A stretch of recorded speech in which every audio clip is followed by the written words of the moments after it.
to the DF Retro Super Show. I'm John Lenneman, and today we have a very special episode for you. We're talking 007, specifically the EA years, and on PlayStation 2, Xbox, GameCube, a little on the PC. There's a lot here. With the release of the new game from IO Interactive, I've been in a Bond mood, so I decided to revisit some of these and was like, hey, you know what? These are really darn good. And I kind of reflected back and thought that this is one of the best eras for Bond games in the history of the franchise. But to discuss it, I brought along a couple guests. No, the man himself is not here today because he hasn't played these, so he decided to sit this one out. But first we've got the Contra man there wearing the black t-shirt. If you're watching on video, it's Mark Triforce Duddleson. Yeah, we might even have a little bit of Contra-related news or information at the start of this podcast. And to join us as well, we have a very special guest from the Still Loading podcast who knows a lot about these games. It's Josh Covel. Josh, thanks for joining us today. Thank you for having me on, man. I've been, when Tri reached out and said, looking for a Bond expert, I'm like, well, I'm as close as you're going to find. So hopefully I will live up to Tri's praise of me. No, awesome. Yeah, because there's some good games to discuss in here. It's a lot. We're going to focus mainly on the 5 EA games. There's a little bit of Activision at the end, and we can't not at least mention a certain PS1 game. But before we get to that, I want to remind you all that you can support this show and all things DF Retro by checking out our Patreon over at digitalfoundry.net. That's also our website, by the way. You guys help make this possible. So thanks to everyone that has joined the Patreon thus far. We love you guys. But yeah, before we dive into the main topic, as always, we've got a little bit of news to discuss. So let's dive in. First up on the list, I wanted to mention this here because I talked about this a little on regular DF Direct Weekly, but I think it deserves a mention that we've reached the point of 10 years of DF Retro, which means I've been doing the retro portion of Digital Foundry for 10 years now. It's been a while. It's hard to believe that much time has passed. It has had its ups and downs. It's changed format from time to time, and we kind of evolved it a little bit here and there, but I made it. I actually wanted to ask you, Tri, like, what you remember when you first heard about it, like what you thought, actually, because we didn't know each other yet at the time. It would be another couple of years, I think.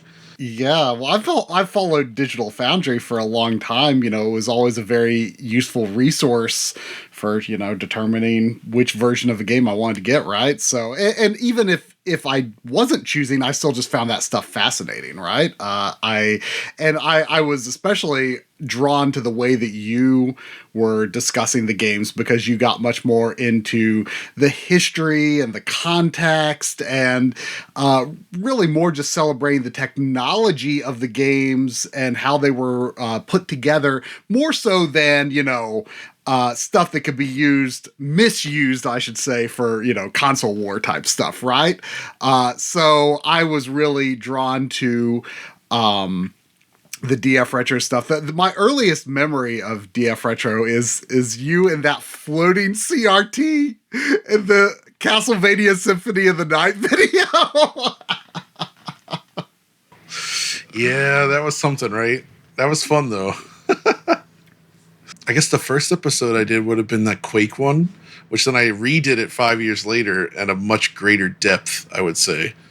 But that was a lot of fun to make, and I started the series kind of just doing like really short, small ones, but then increasingly made it more complex. And as you know, Tri, that can certainly add some time to the production. It can wear you down. It can wear you down for sure. Yeah. I was just reminiscing the other day, actually, about when you were asking me and Corey to record some footage for you for the 1080p Dream PS3 videos, which that I think is maybe the best thing on DF Retro.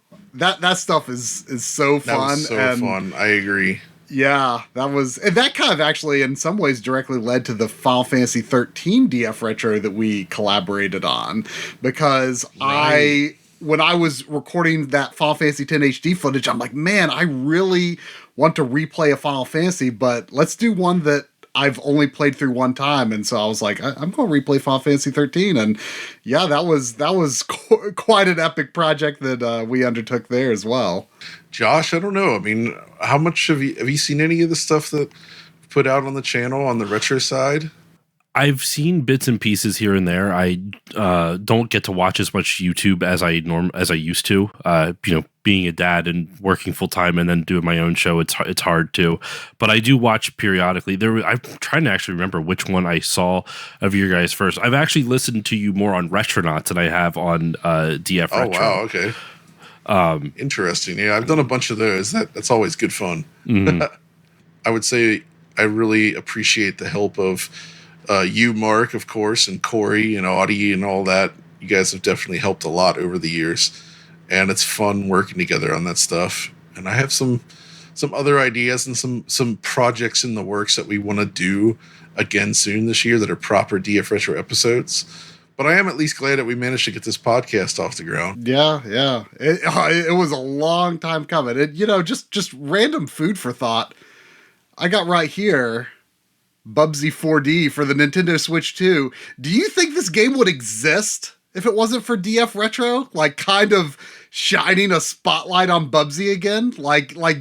We may never know, but this show could be responsible for Bubsy 4D existing. I don't know.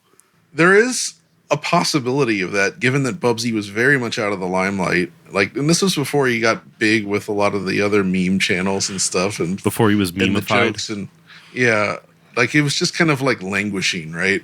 And this was the first thing I ever did with Audie, because I knew he loved Bubsy, and we decided to do it an episode, but take it seriously, do it all straight faced, and that ended up being a lot of fun to make.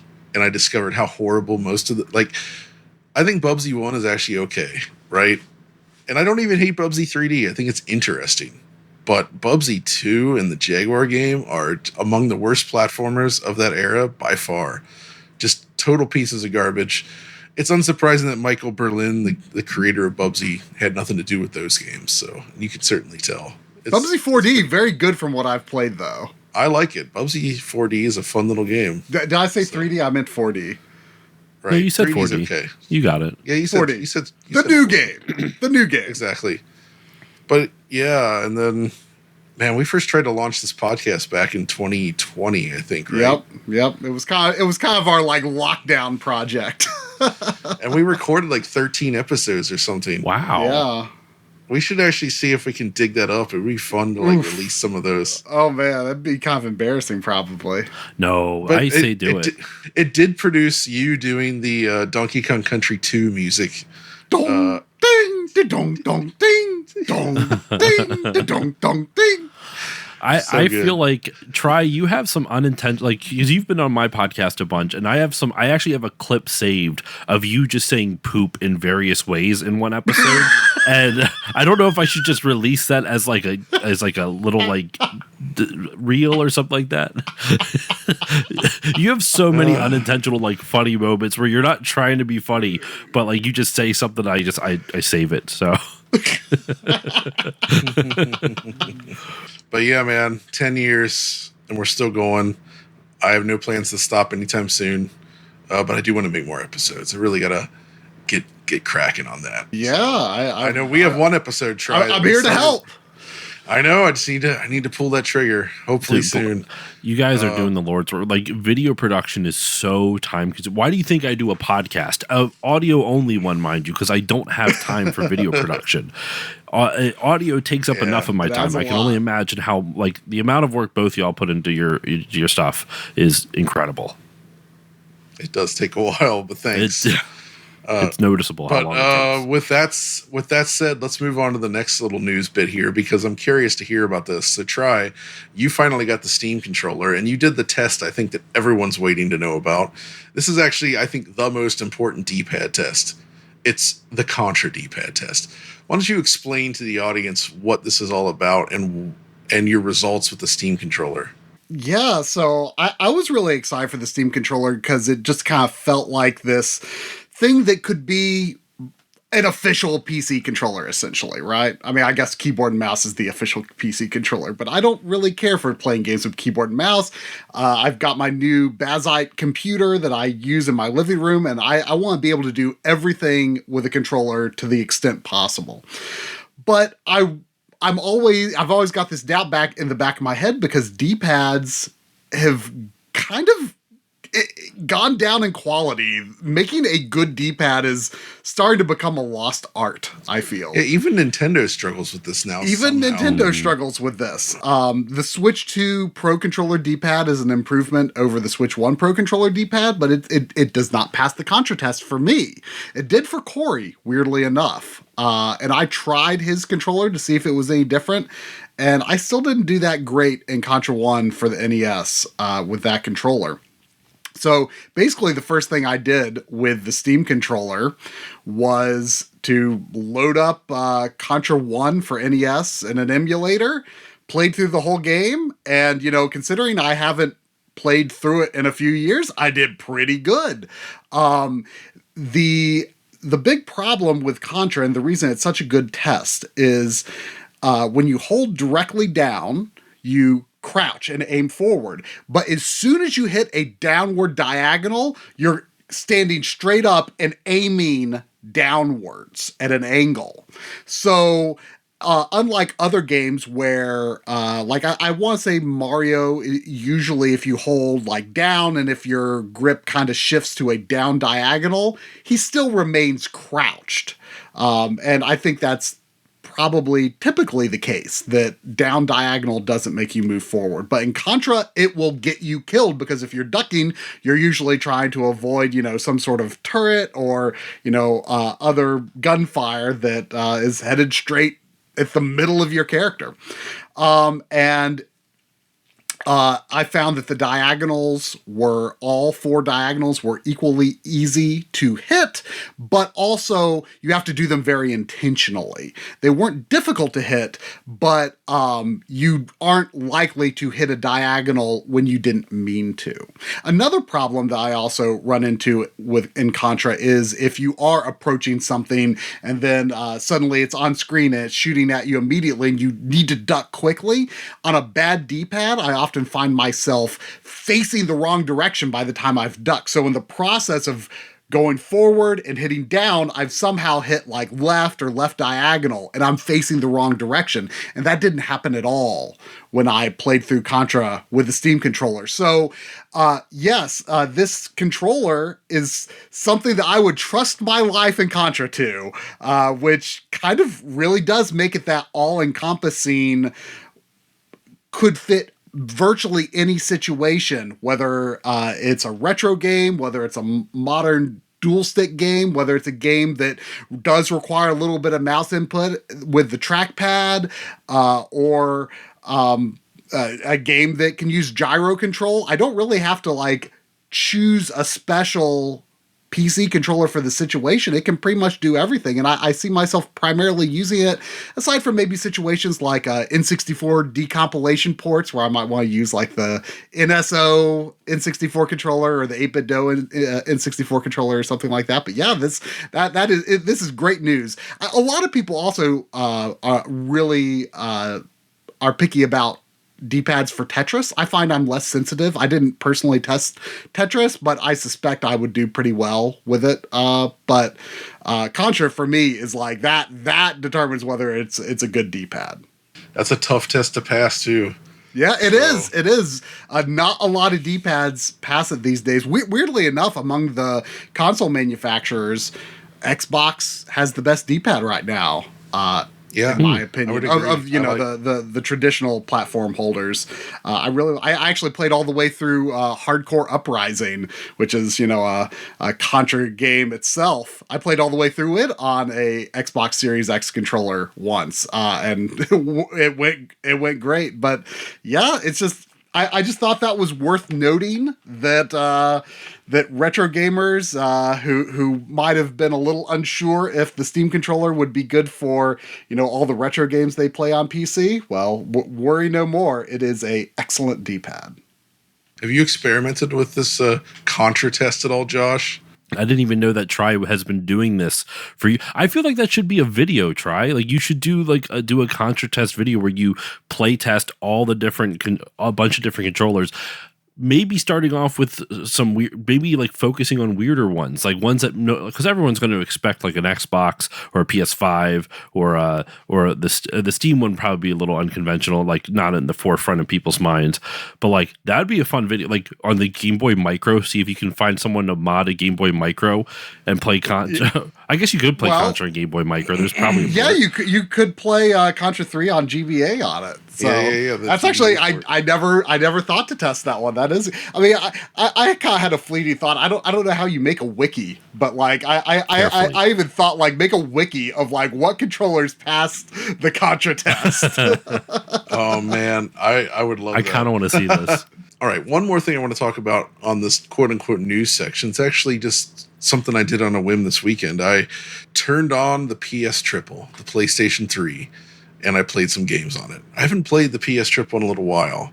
I actually recently got a new subwoofer, and I'm using the Meta, the KEF R3 Metas as my main speakers, and I haven't tested the PS3 on that yet. And immediately, I was like, the PS3 sounds outstanding. And it's not about the hardware capabilities. It's about the sound mixing. And this got me thinking about sound in video games and modern versus like this era. And this era is kind of an interesting one because, first of all, games themselves were not necessarily usually large enough to fill like a Blu-ray disc, right? So a lot of developers would just put uncompressed audio on there and just fill it up with sound. But beyond the actual audio quality, I feel like sound mixing during the mid-2000s was very focused on home theater systems. And modern sound is focused on stereo, headphones, sound bars, stuff like that. And a different type of virtual surround. And they just largely, with some exceptions, don't have the same punch or like active like mixing that I hear in these older games, especially on the LFE channels and in the surround channels. In fact, I had forgotten this. I mean, I've played it many times, but I loaded up one of my favorites, of course, Ridge Racer 7. And that's a game where the music is mixed in surround, right? Where like right away at the main menu, you actually hear parts of the music in the rear speakers kind of building up as like the strength, the main part of the song is played in the front. And they do a lot with the surround channels to give you like this like fully surround musical experience. No one does surround music. For albums, yes. There's still Dolby Atmos encoded albums out there, right? Like on Apple Music and stuff, they even do it there, right? So there is like surround music for real albums. But in games, you almost never get it. Like it's almost always just stereo music. And a lot of games these days are just stereo, period. Or they're just designed to have like pseudo surround in headphones, and it doesn't really translate well to this. But like the dynamic range I was hearing in some of these PS3 games, it was just outstanding. Even third-party ones. Like I went back to a Bizarre Creations joint, Blur, which is a favorite of mine. And that even has it has all these adjustments in the options for it, including you could even like boost the LFE channel independently if you want. And it's like this really active surround mix with like the music and the sound effects, and everything feels super discreet and like really well like designed. It doesn't have that muddy feel. And that's what I noticed. A lot of modern games have this like slightly muddy thing where it feels like things kind of like go together, like it's crushed. Like they don't allow the dynamic range to go as nuts as you might expect, and it just kind of it just kind of flows together. It's hard to explain. I haven't actually done the scientific work to understand what's going on, and there are modern games that sound good, don't get me wrong, but like I just feel like mixing in general and a lot of games releasing these days just doesn't have that like energy and like quality that we got back then, and I was kind of surprised by that. Do you think it's a symptom of like more modern media? Because like there's so often in like streaming services where like you have to turn up the volume to hear the dialogue, but then the moment you do and the music comes on, the music is like blowing out your eardrums. So it feels like in general this is a symptom of just modern digital media, in that like the sound mixing is just all over the place. And I don't know what the reason is. I'm not blaming the sound engineers or this and that. I don't know how they mix it behind the scenes, but like it's just weird to me that like when you bring up the issue with like modern games, and there's stuff like that with modern like with the streaming services, like the sound is all over the damn place. I mean, and that's another thing with streaming services, right? Like Netflix movies, I would say, look okay these days. Like I still think 4K Blu-ray kind of beats it. But where Netflix and other services fall short comparatively is the audio quality. It definitely takes a big hit compared to it. But I really think a lot of people are just playing on headphones or lower quality sound systems. And the drive to get full surround or like home theater quality speakers, like really good speakers, like it's kind of gone. Most people don't want that. They don't want those big boxes in their space. They don't want to spend the money on it. It's really reserved for like a certain type of person that's really into audio. And as a result, it feels like games, music, and the like don't really take full advantage of it. Movies, I still think do, because they're made for like cinemas first, right?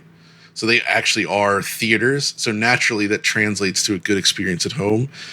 But I really think the rise of headphones, virtual surround, and sound bars and all that really has played a role in just like informing the decisions that some developers make in regards to their sound design. And at the very least, like I would love to hear more games do some proper like music in surround, because that's so freaking cool, man. Like it adds so much.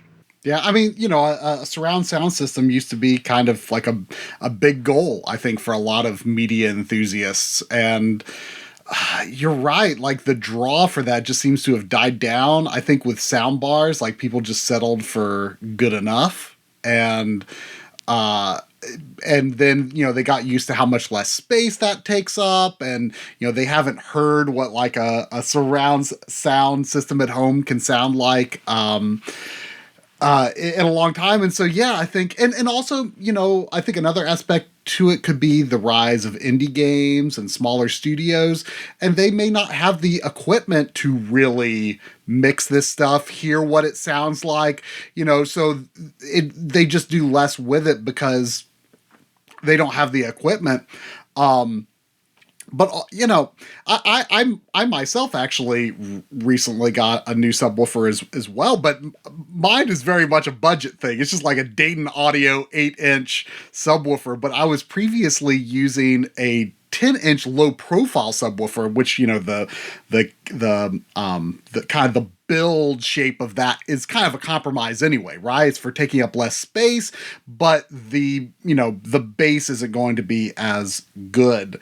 And I was really surprised. It was actually kind of an accident because I bought that subwoofer to use in this room originally, but then I was like, wait, I don't know where I'm going. I can't fit this into this room. So I ended up putting it in my living room instead. And I was surprised, even though I'm going down from a 10-inch to an 8-inch, like the bass immediately sounded just so much richer. Music that I was used to hearing, just the low end just sounded richer. I'm not a big bass junkie. I'm not looking for it to like shake my house or disturb my neighbors, but and I don't really have the ear for sound that you do. I mean, just so everyone knows, John plays it loud. John loves him some cranked up volume at home.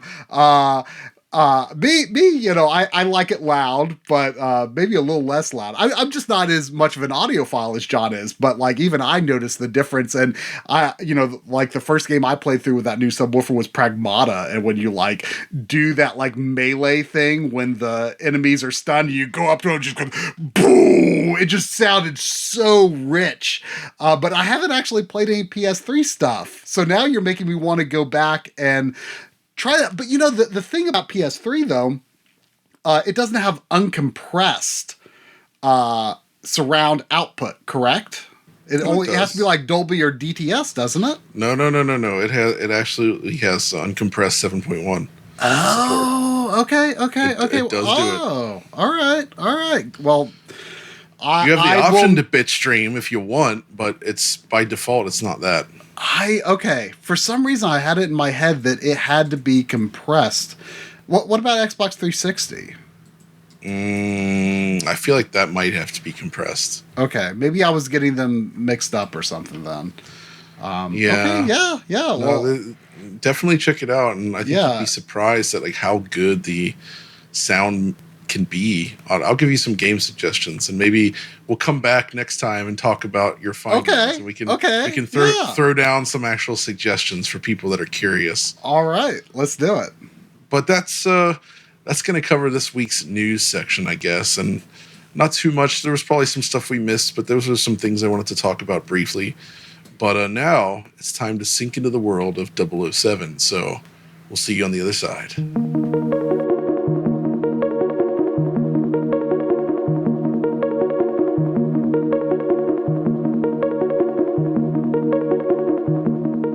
Think of James Bond games. I think the first one that comes to mind by most people these days is still the Nintendo 64 classic Goldeneye 007, based on the first film to star Pierce Brosnan as James Bond, which was the James Bond that I, and I think you guys as well, kind of grew up on. That was the first new Bond that we knew. It was the first movie that I remember coming out as, you know, somebody that was going to the theaters and actually quite enjoying. And then the game comes along, and yeah, I had to admit, even as a PC head, GoldenEye 007, very, very cool game. But it wasn't to last. It was the only attempt, I guess, up to that point tackled by Rare. And in fact, the Bond franchise as a video game franchise had been handled by so many different random developers, shipping on just a multitude of platforms, right? But shortly after GoldenEye 007, and there was also a 007 game on the Game Boy, I guess, the year Which after. is a Zelda clone. It's pretty good. Yeah. It's good. That's done by Sapphire, isn't it? Yes. So that's actually like a really interesting thing. But during this time, Electronic Arts, who may not be beloved these days, but they were pretty well regarded at the time. They essentially obtained the license. And this starts kind of like the Bond hacky sack years, right? Where it's like you got one publisher that's kicking the James Bond ball around for a few years, and then it goes over to another publisher, and it's just kind of, you know, bouncing all over the place. And now we have IO Interactive doing that new game. But EA would release from the year 1999 until I guess around 2005-ish, a multitude of games, mostly on PlayStation 2. But they actually started out on PlayStation, I believe, with Tomorrow Never Dies. And we're not going to get into too much detail here, but this is kind of like where it started. So they first did Tomorrow Never Dies, and then they did The World Is Not Enough. And I think this was maybe the second time that Eurocom had touched the franchise. They actually went back. They had done the James Bond Jr. game for THQ many years earlier, which is a very different thing, but they did touch it. And then they went on and worked on The World Is Not Enough, or Try, as they say in Germany. Altus nicht genug. Which obviously based directly on the film of the same name. And there's like the versions for PS1 and N64 are pretty different. I'm not sure if they're the same developer or not. N64 version had multiplayer and AI bots. The PS1 version had blackjack.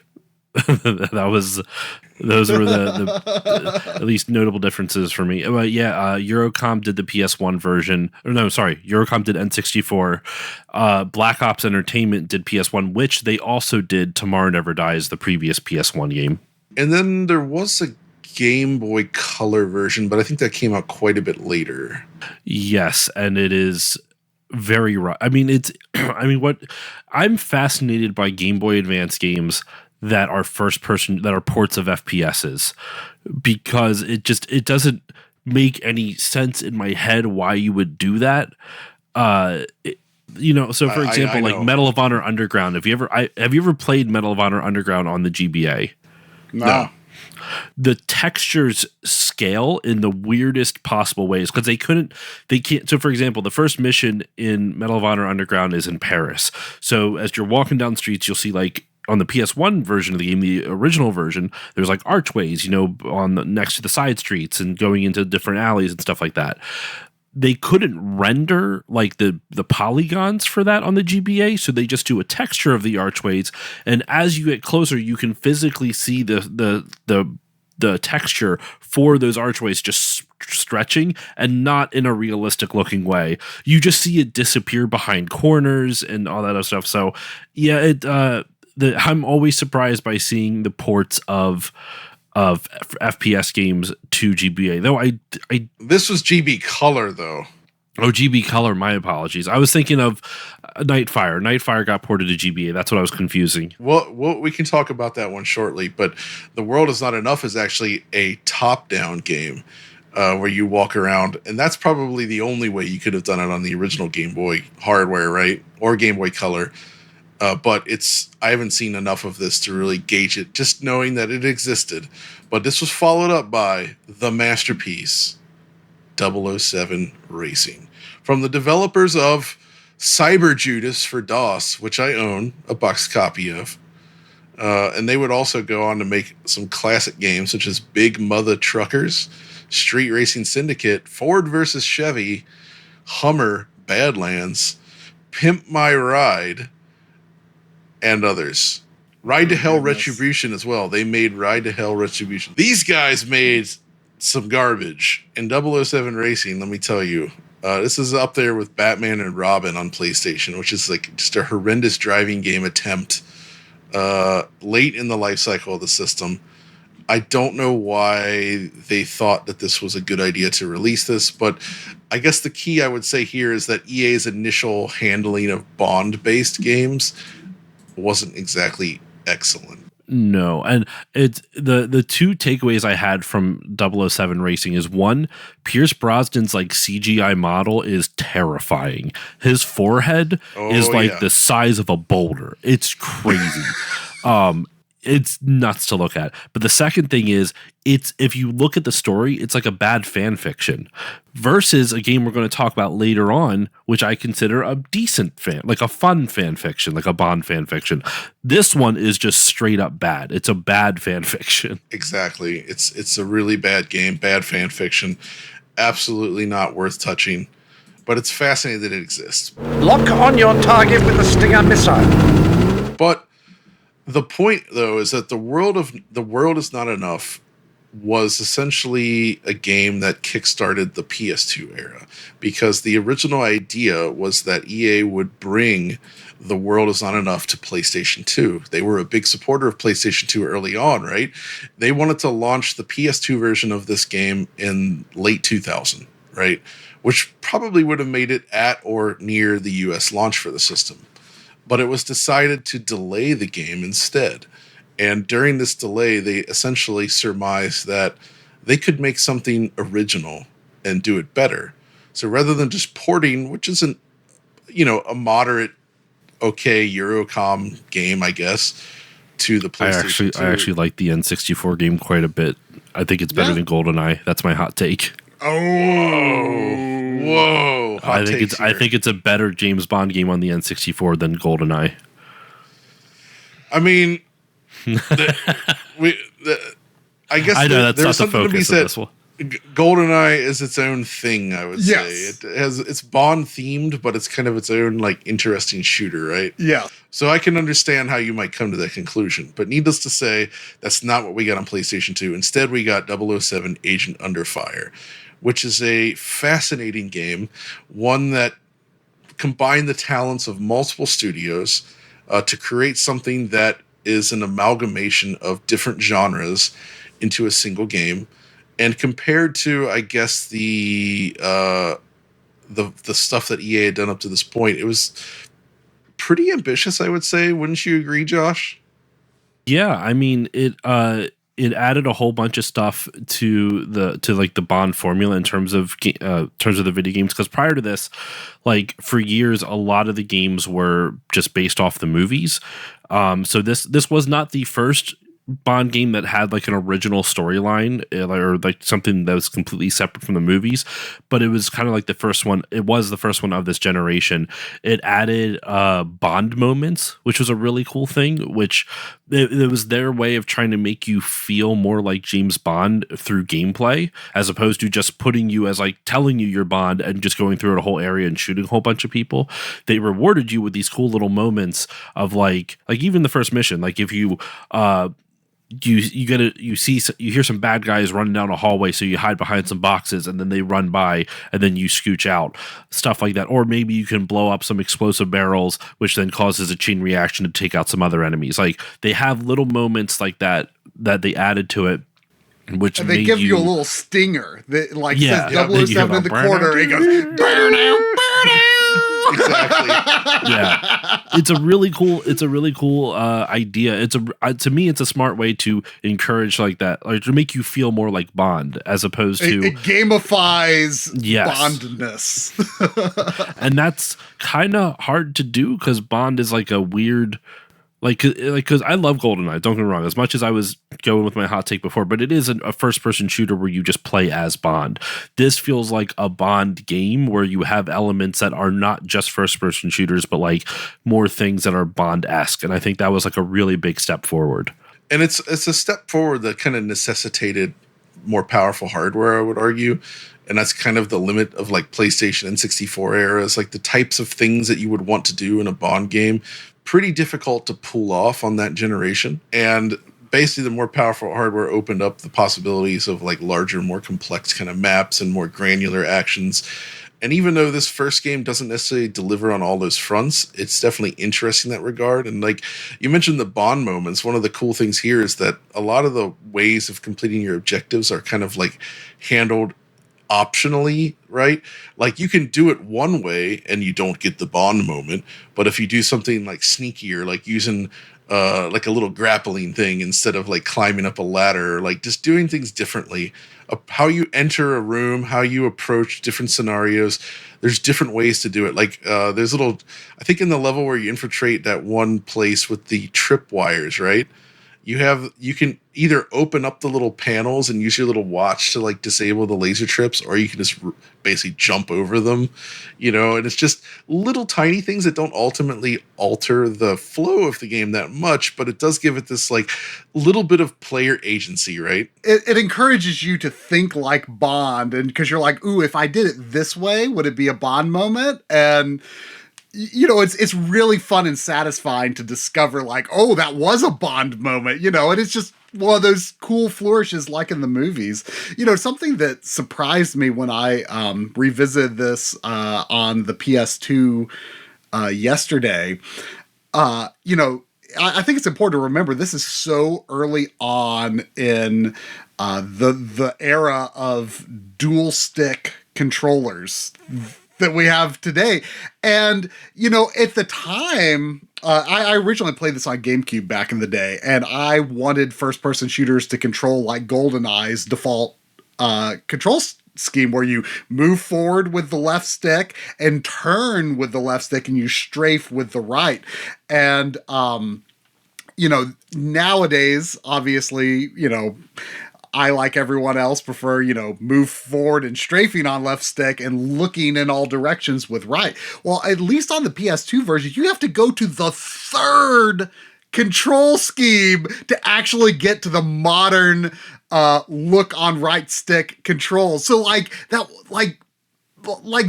people need to remember that this was not at all standardized. And there are, even with that control scheme, a lot of things that feel a little clunky because like developers were still kind of figuring out how you do first-person shooters on a console. I mean, this is a relatively early game from this generation. It's 2001. It's right. It's either a year after the PS2 launch or like less than a year. I forget the exact release date, but it's basically a year after the PS2 launch because this came out in November 2001.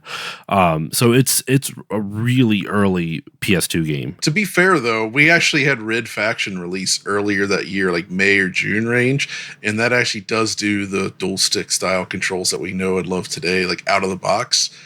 But you're right, this was still like being figured out, right? And not every game had standardized it.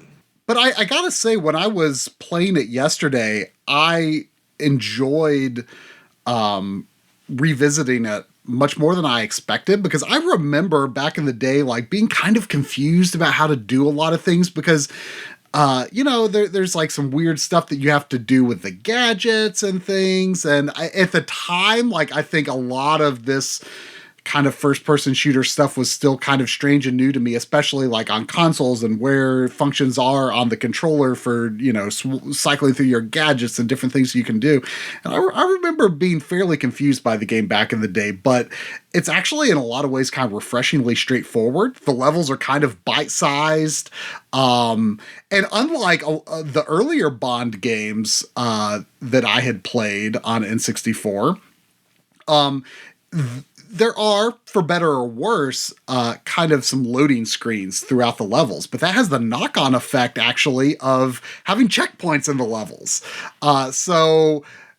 It kind of makes the game feel a little more approachable, because in games like GoldenEye and The World Is Not Enough, you have one shot to go through the entire level, no checkpoints. At least I'm pretty sure I think that's how The World Is Not Enough is. I forget. It's been a minute since I've played it, but yeah, it might be. I'm not sure. What I was going to say, though, is something in kind of reference to something you said, John, was you mentioned Red Faction had this similar control scheme. I actually found, I don't know what year Red Faction came out off the top of my head, but I know 2001. 2001, okay. Yep. The original Medal of Honor on PS1 has this control scheme as well. You have to like cycle through the presets, but like I'd be really curious to see how far back you can find examples of the modern control scheme in FPSs on consoles, because it can't be much farther back. Mega Man Legends 2 feels surprisingly modern as well. For Alien Resurrection as well was known at the time on PlayStation. Mm-hmm. That was the one where the review like criticized the controls as being confounding or something. Yeah. Turned out they were just like modern dual stick controls. Yeah. Well, but that just goes to show like people weren't universally accepting that control scheme yet. So even though there were examples of it being done, it just wasn't universally agreed upon. This is how first-person games or even third-person shooting games control on consoles. Exactly. And I mean, the default to this game is like the right stick strafes left and right and then looks up and down. I mean, it's GoldenEye. It's C buttons on the right stick is what it is. Exactly. It's exactly what it is. It's super weird though to go back to it now, but thankfully you can change it. But so I want to talk a little bit about the tech on this game, because that's what I find fascinating. Because as I mentioned earlier, this was sort of a collaboration, right? So the guys that did this, I think it was like Black Ops Studios, or what was it again? No, not for this one. It was EA Redwood Shores. Redwood Shores. This is the guys that would become Visceral, right? Yes, which would become Visceral, correct. Yep. Redwood Shores, I guess, worked with EA Canada. They basically combined forces to create this game. And the reason they did that is because it's actually a split engine game. The first person shooter segments are powered by id Tech 3. So that is essentially the Quake 3 engine, which was very popular at the time, but it wasn't actually that well suited to consoles, I would argue.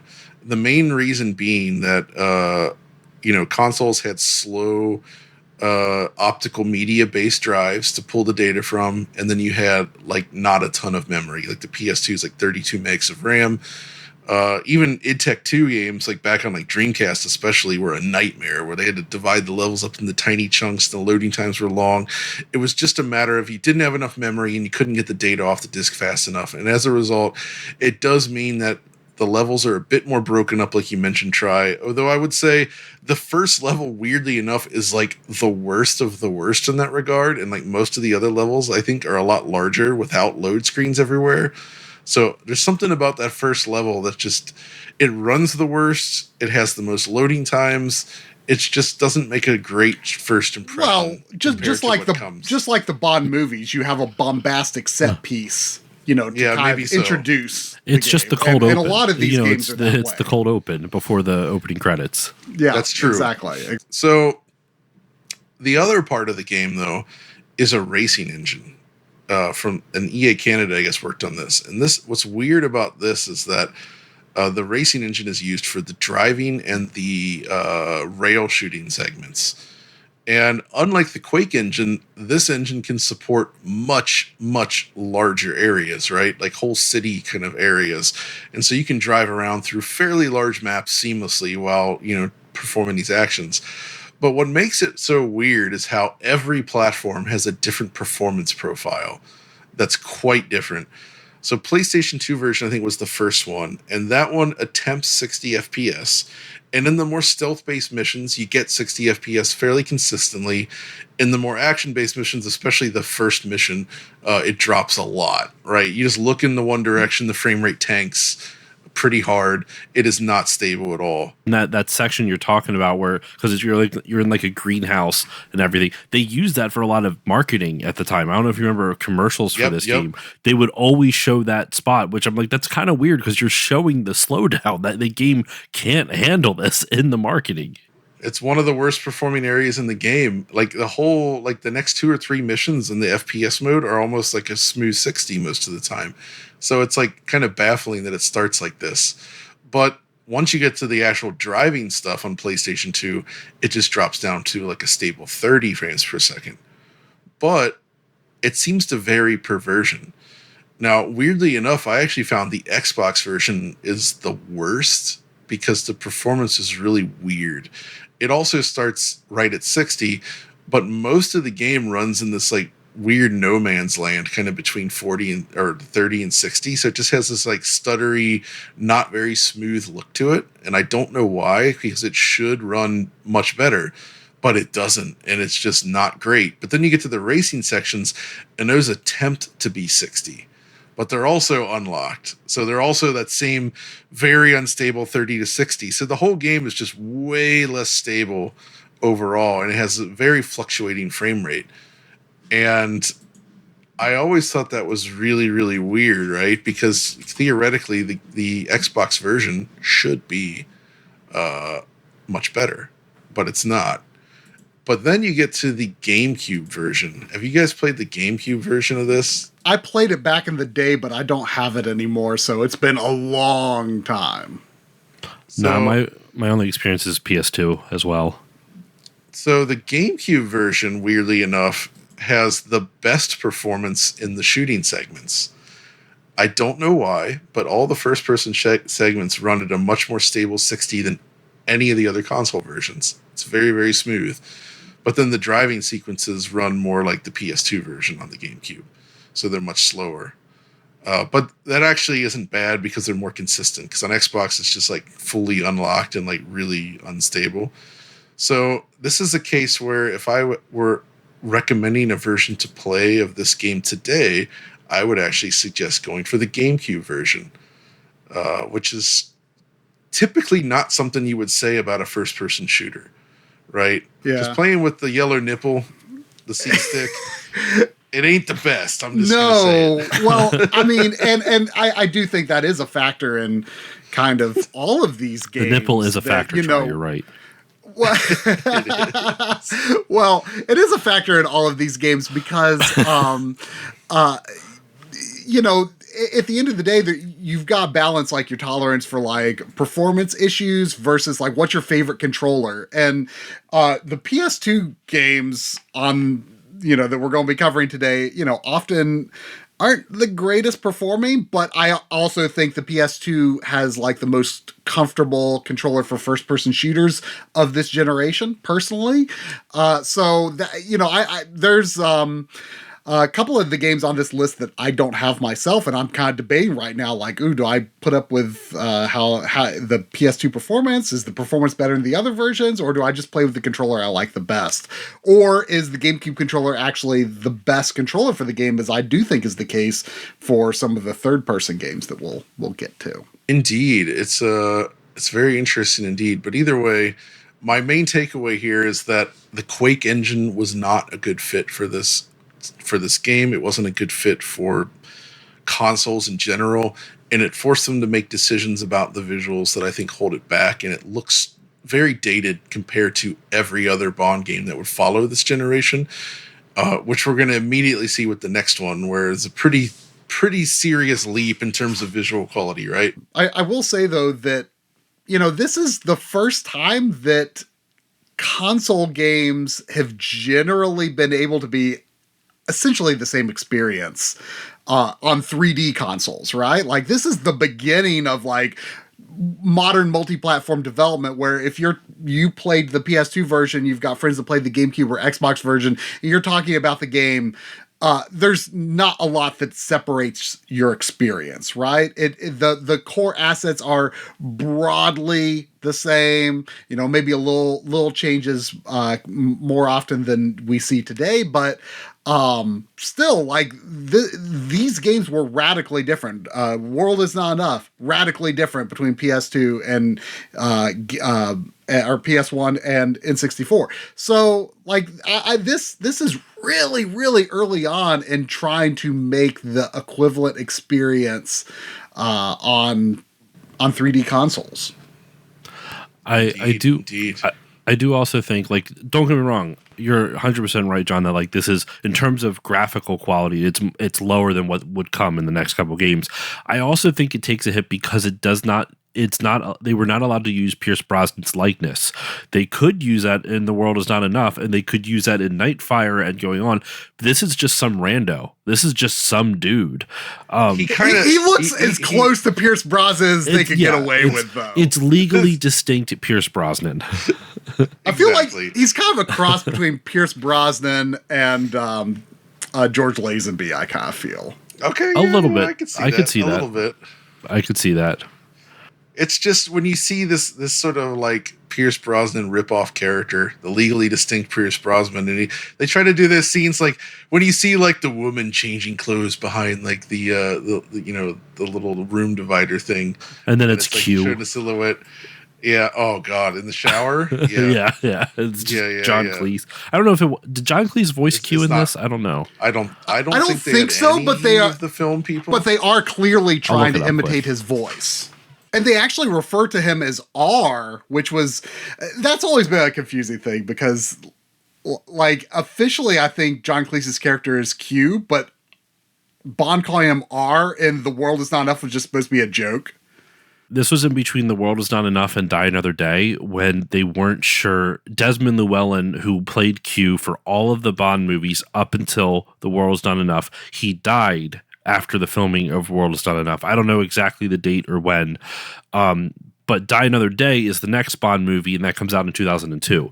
So John Cleese gets introduced as R in The World Is Not Enough, the movie. So at the time this game comes out, he is not Q yet. He is still R, which is why he's called R in this. It is a little strange. The voice actor for James Bond, by the way, was Andrew Bicknell, and Q is voiced by Miles Anderson. I don't know anything about them, but yeah. So not Desmond Llewellyn. Well, he would have passed at this point, and not John Cleese.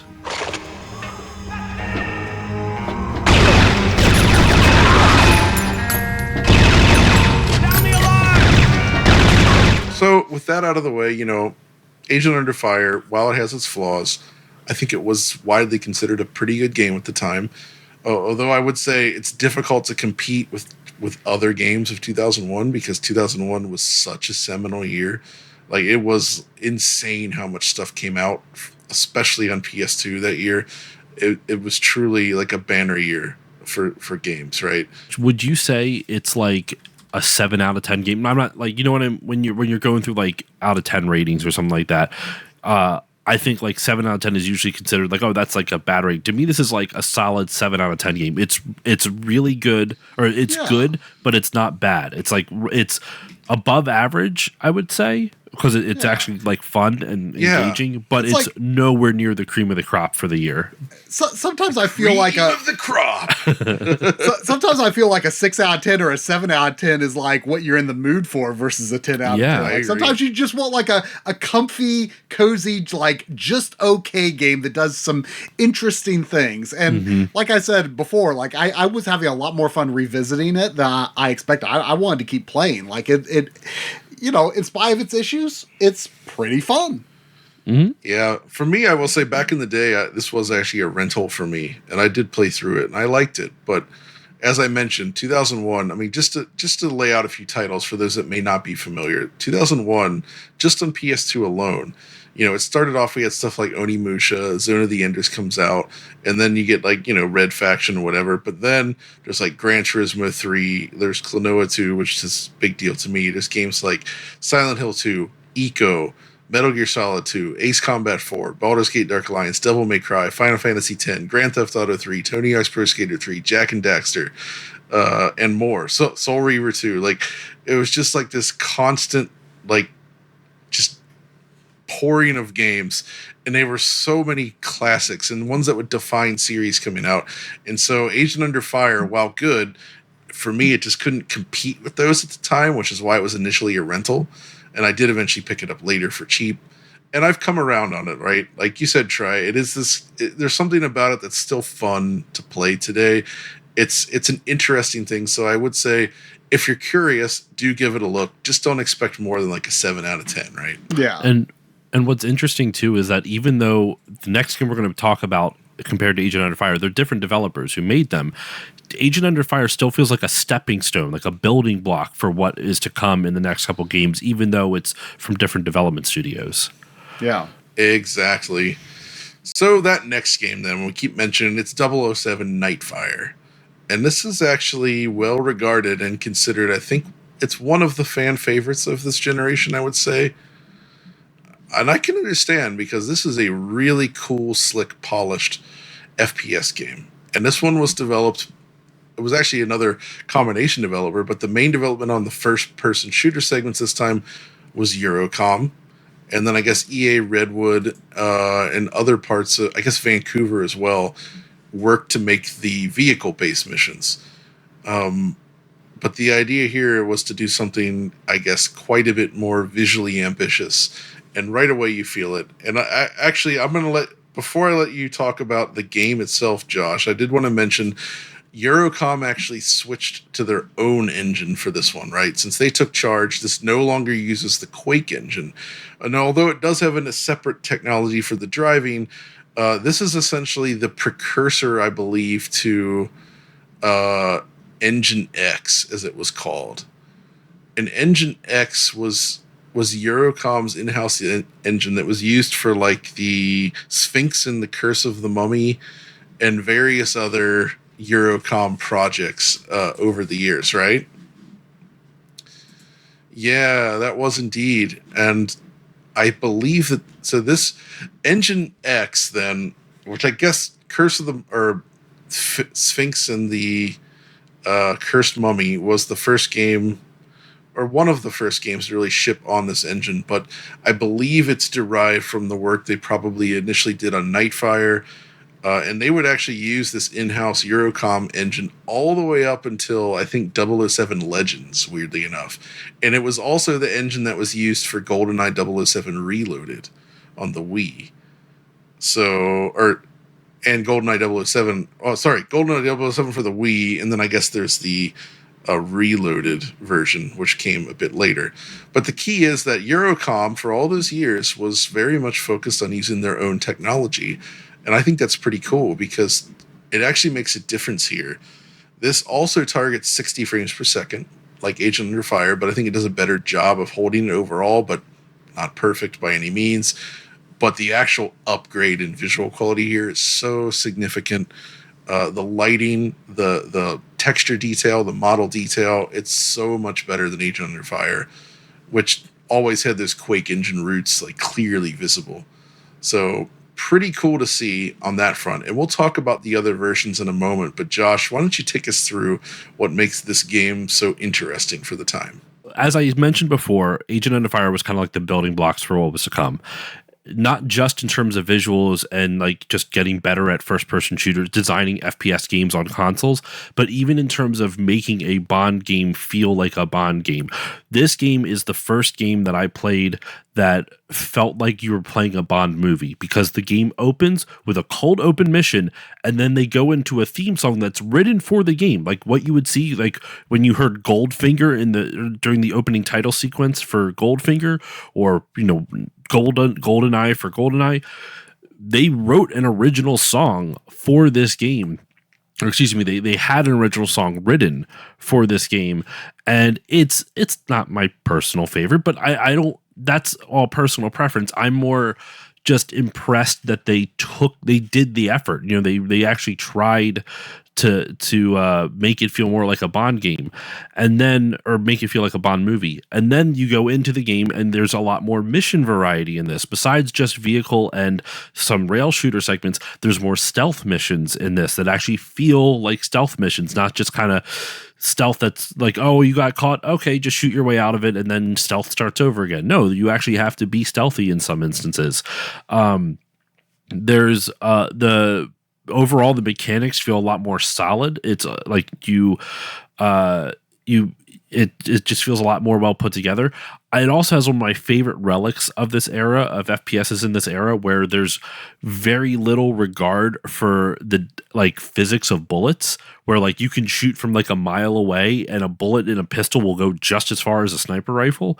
So in like the first mission after the opening title sequence, excuse me, you like you like parachute into this like castle and you're going to like some party for Raphael Drake is the villain of the game. That's such a fun villain name. Oh, extremely. Well, there's freaking the dude. Who's the dude from? The villain from Moonraker. It's Hugo Drax. Something Drake. Hugo Drax. Raphael Drake and Hugo. Yeah. And it's Hugo also Drax. they're very similar villain ideas, like going into space for reasons. But anyway, so in this, when you drop into it, there's guards on like a watchtower. Like there's like a big portcullis. It's like a big stone portcullis, and there's guards up top. And if you want to save your sniper ammo, you zoom in right for where their head is and where they're standing still, and then you switch over to your pistol without touching the joysticks at all, and it's immediately on their head. You could just use just one silenced pistol round, and you take them out. Now, I did test this out in my recent playthrough earlier this year. For my own podcast, I did a Road to First Light series where I covered Agent Under Fire, Nightfire, and Everything or Nothing, like in 3 episodes in a row, and also Hitman because IO Interactive. So when I was playing it again for that series, I tested like how far away can you be, and there is an element the sniper can shoot farther than the pistol, but it's still deceptive. Like there's like you're like a really long distance away, and it just does not care. It's like great. The Halo pistol. Let's be honest. Yeah, it's great.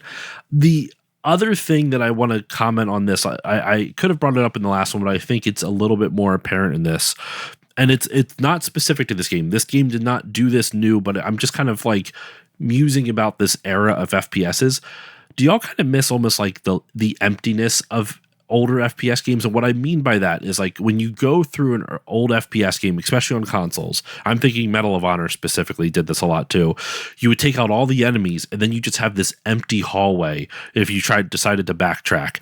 And I don't know what it is. I don't know if it's nostalgia talking or if it's just something that I actually enjoy or if it's a good idea. But I kind of like that empty feeling. It almost feels very contemplative. Like it's weird to say an FPS is contemplative, but like once you've rid the area of chaos and you just have nothing else going on and you backtrack, you still hear the music going on and going on loop, and you can like enjoy the visuals a little bit more. I kind of like the Nightfire did this better than Agent Under Fire is because there's more areas to explore, but like I kind of like that emptiness, that contemplative, solemn emptiness feeling of old FPSs. Sounds like what people get out of I Power agree. Wash Simulator. Well, except for shooting bullets. You've cleaned up. That's a tricky one, but I know what you mean. There's like this atmosphere to it of like wandering through an empty level. I like it. And I don't know how to like describe it. Like I don't know. There's not like I feel like we need to create a new word, like a new definition or a word for it. But that also leads me. The last thing I want to touch on in terms of the gameplay. There's a lot more level variety in terms of locations. That's the word. Location variety. There's a lot of cool places you go in Nightfire compared to Agent Under Fire. Also, the multiplayer rules. I think the multiplayer in this is better than Goldeneye as well. Like this has there's so much variety to it. My buddy and I, when I played it when I was a kid, we made our own mode called 2 for the price of 10, where we went onto the smallest map, put all explosives on, so no matter where you shot, you would almost guarantee to kill yourself versus the bots you were playing or the other players. So Every time you killed 2 of them, you would kill 10 of yourself. So 2 for the price of 10. It was a lot of fun. We had a ton of fun with it. No, you're absolutely right. This does a great job of like capturing the feeling of playing Bond in a way that I think possibly no other game had done yet to this point. It's just a more granular, nuanced experience. They tell like a complete story along the way. There's like a good mix of gadgets and shooting and like conversation and just there's a lot of stuff going on that kind of keeps you going. I especially love that one, the mission, the Asian house. I forget the exact setting. That mission with all like the set dressing, like the glass cases everywhere, and just like making your way through it. It's just awesome looking. Really, really good vibes. That's actually a perfect example of like when you've killed everybody, or and you start walking around in that space. It's somehow just cool to be in that area, right? Mm-hmm. And there's a lot of like exploration in that mission too. Like you can crawl under the house and stuff like that. There's lots of secret passages for you to explore. And then there's just so many different places you go, including the underwater car segment, which oh yeah. Oh, that's the big black mark on that record. That's well, it's a fun idea. I didn't mind, like, it's annoying, but I didn't mind it because it's just like it's cool looking, right? It's way too long. It is. Yeah. I am holding back so many swears. I hate that level so much. I guess that's the whole thing. It's very split between. I would say this game feels like 70% like first person shooter, and there's maybe 30% driving. Would you say? I'd say something like that. Yeah. Yeah, I remember, Josh, when I streamed this game years ago and had you on as a guest. Maybe it was just kind of the natural degradation of your mental faculties that occurs when you're streaming a game versus playing on your own. But I remember being like kind of confused a lot of the time. Like, wait, what am I supposed to do? Like, they expect me to do this? What? How do I do that? I remember kind of encountering a bit more of that in this game than I would have liked. But then, I did go on to finish it after the stream. I was playing the Xbox version, by the way. And, I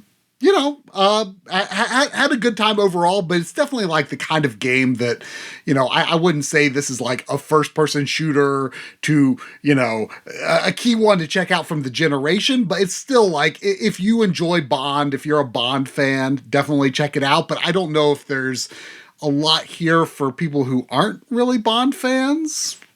But it's still interesting. We're checking out. And I think that actually you highlight something. Agent Under Fire has this as well.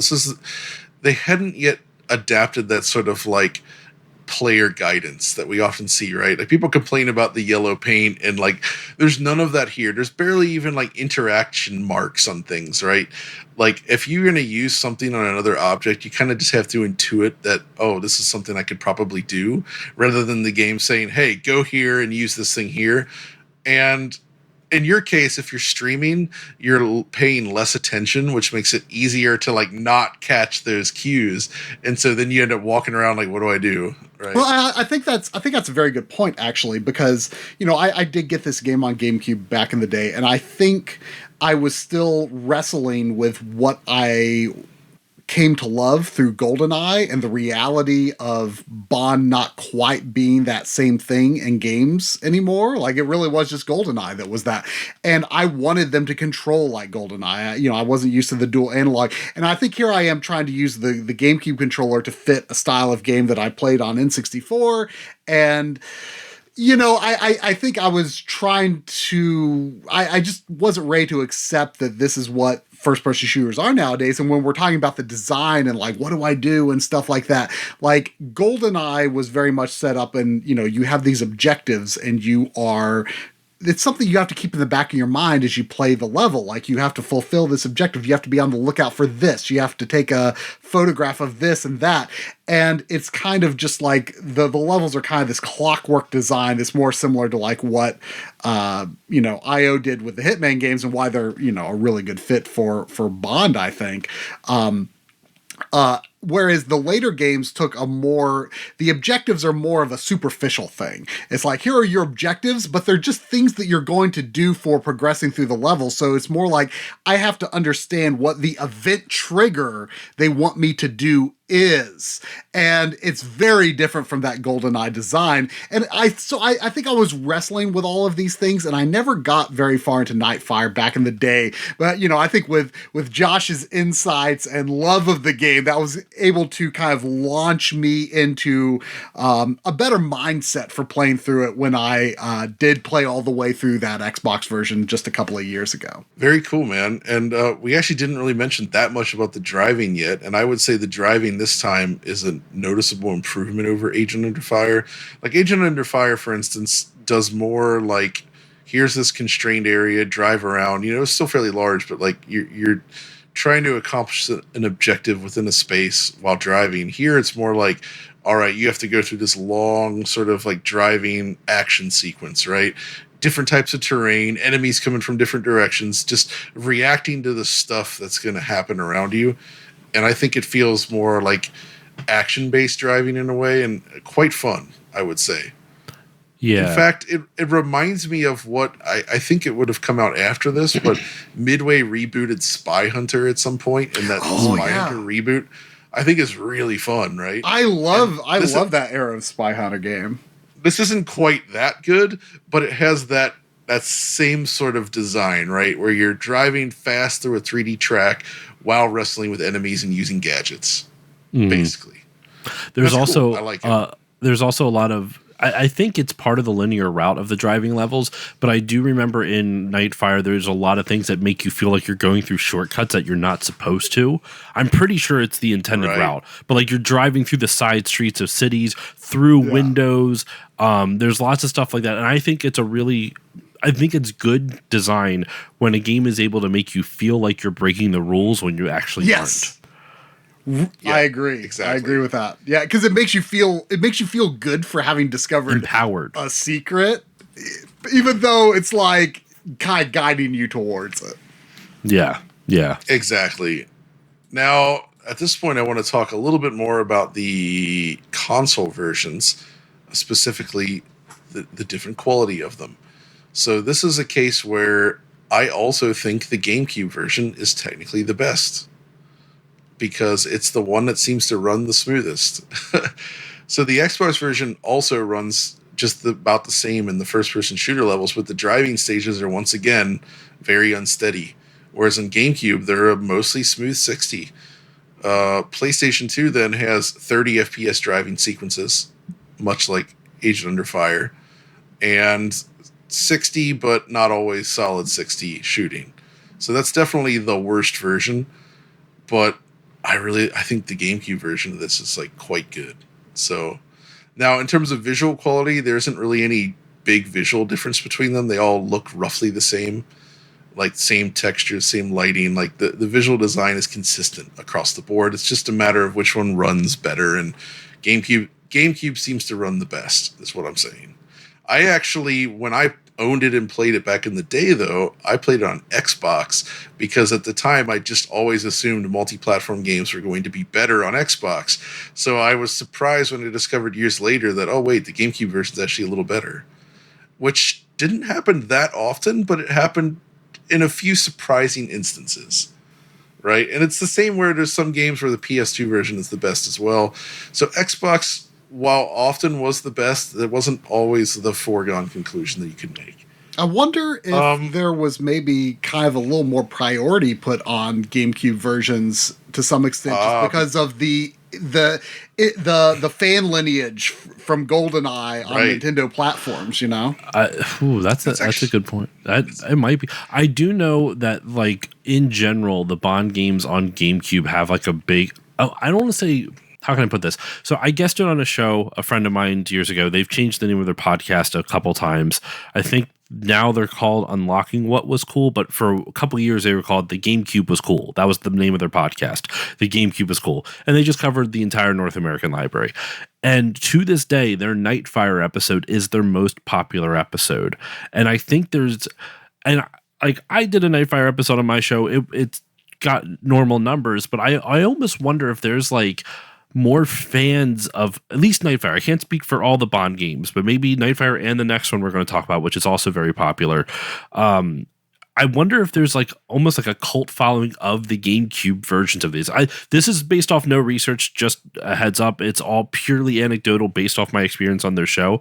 But it's interesting to me that their show, like that's like the episode that people listen to, even though that episode is like over 5 years old now. It's crazy. Fascinating. Wow. But guys, there's more than just those console versions. That's right. What? First, we should make a very, very brief mention. There was the GBA version, which is what you were alluding to earlier, Josh.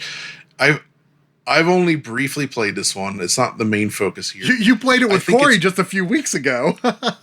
Yeah, yes, I did. And exactly. If you want to see my reaction to this in real time, we did a live stream, and it's I respect what these guys attempt to do when they bring first-person 3D shooters to the Game Boy Advance. But in terms of actually being a fun game to play, it largely misses the mark. You guys were just rolling at the voice clips, though.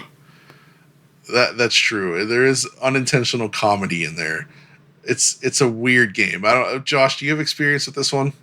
I actually haven't. I was actually trying to see if I could go get it quick. I think I own a box copy of this game, and I have yet to actually try it because I literally bought it. I'm like, this looks dumb. I own the better version. I already know I do. I don't want to waste my time with this right now.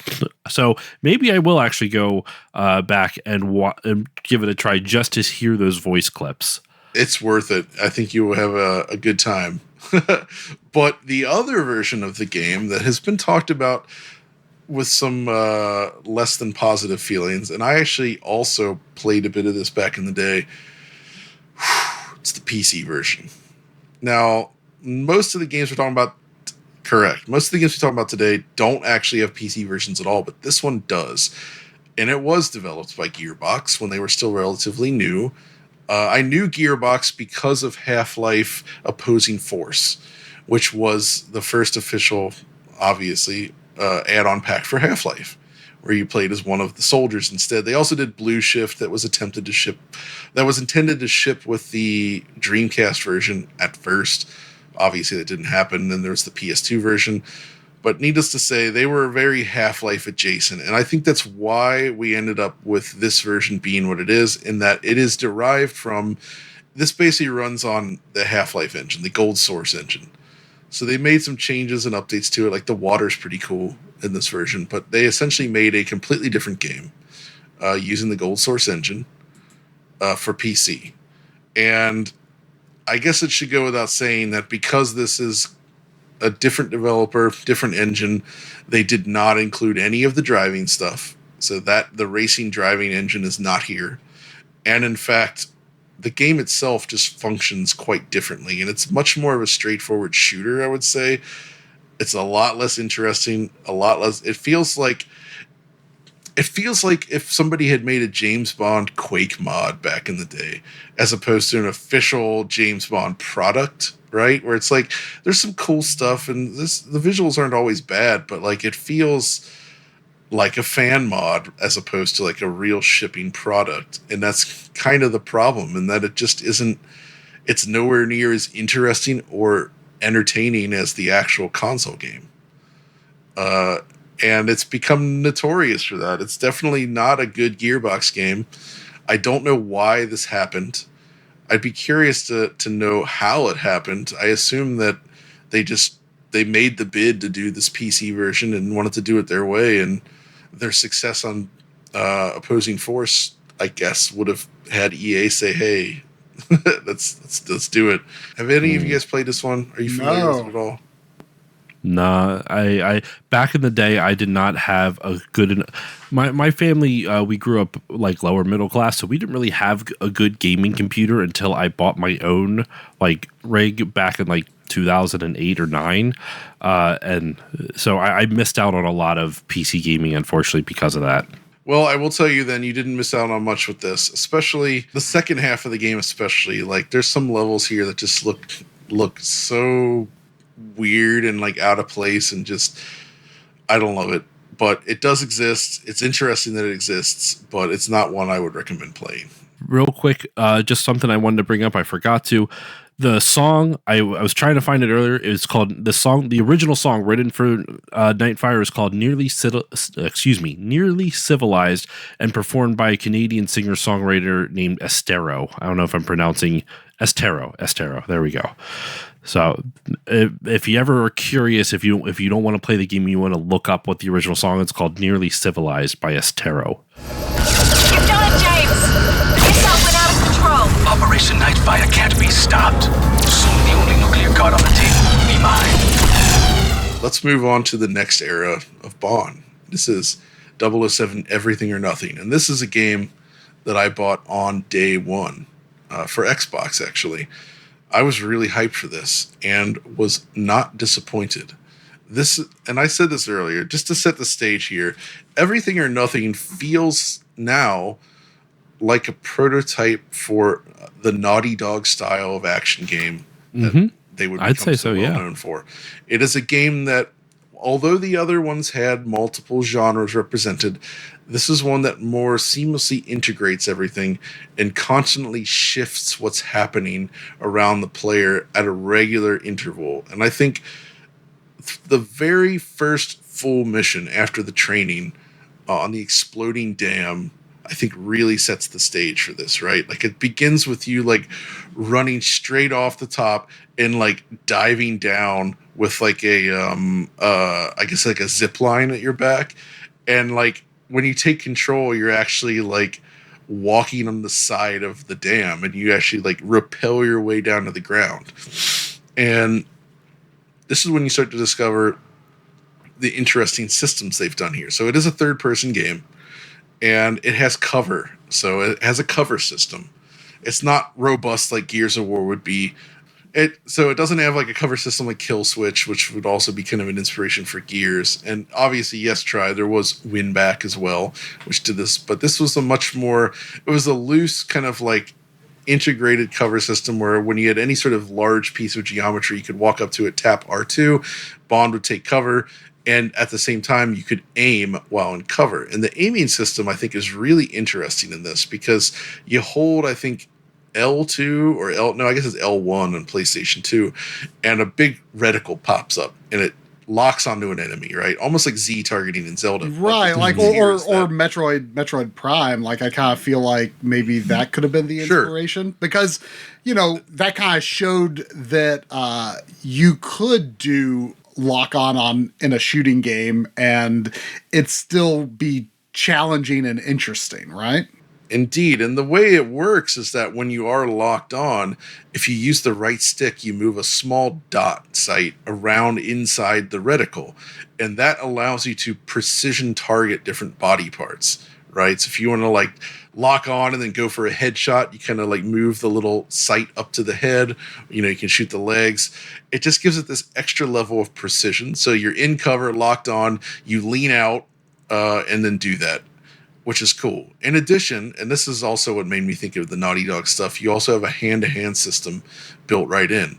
So at any point, you run up to enemies, you got square and triangle you can use to sort of like deal with them in various ways in hand-to-hand combat. And yeah, it feels a bit janky compared to modern stuff, but it works well enough. And on top of all that, it's just the level design itself feels much more I guess, complex, and enemies can come from much more interesting, almost scripted ways.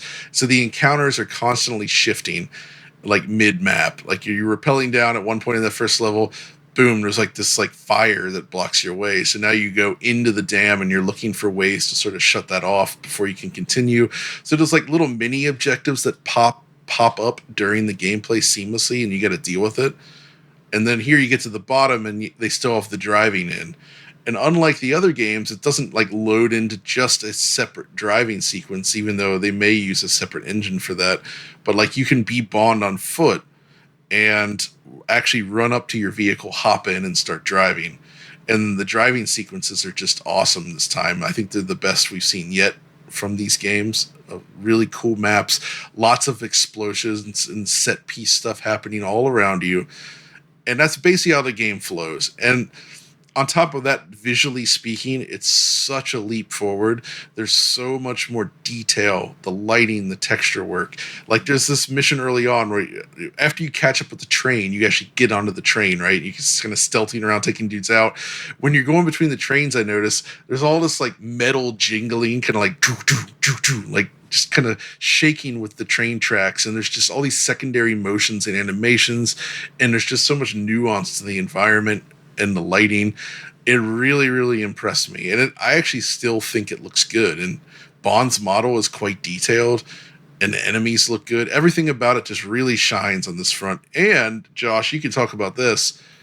Pierce Brosnan and in fact, all the current cast is actually here, right? Yep. Because Pierce Brosnan lent his likeness to Nightfire, but he didn't lend his voice.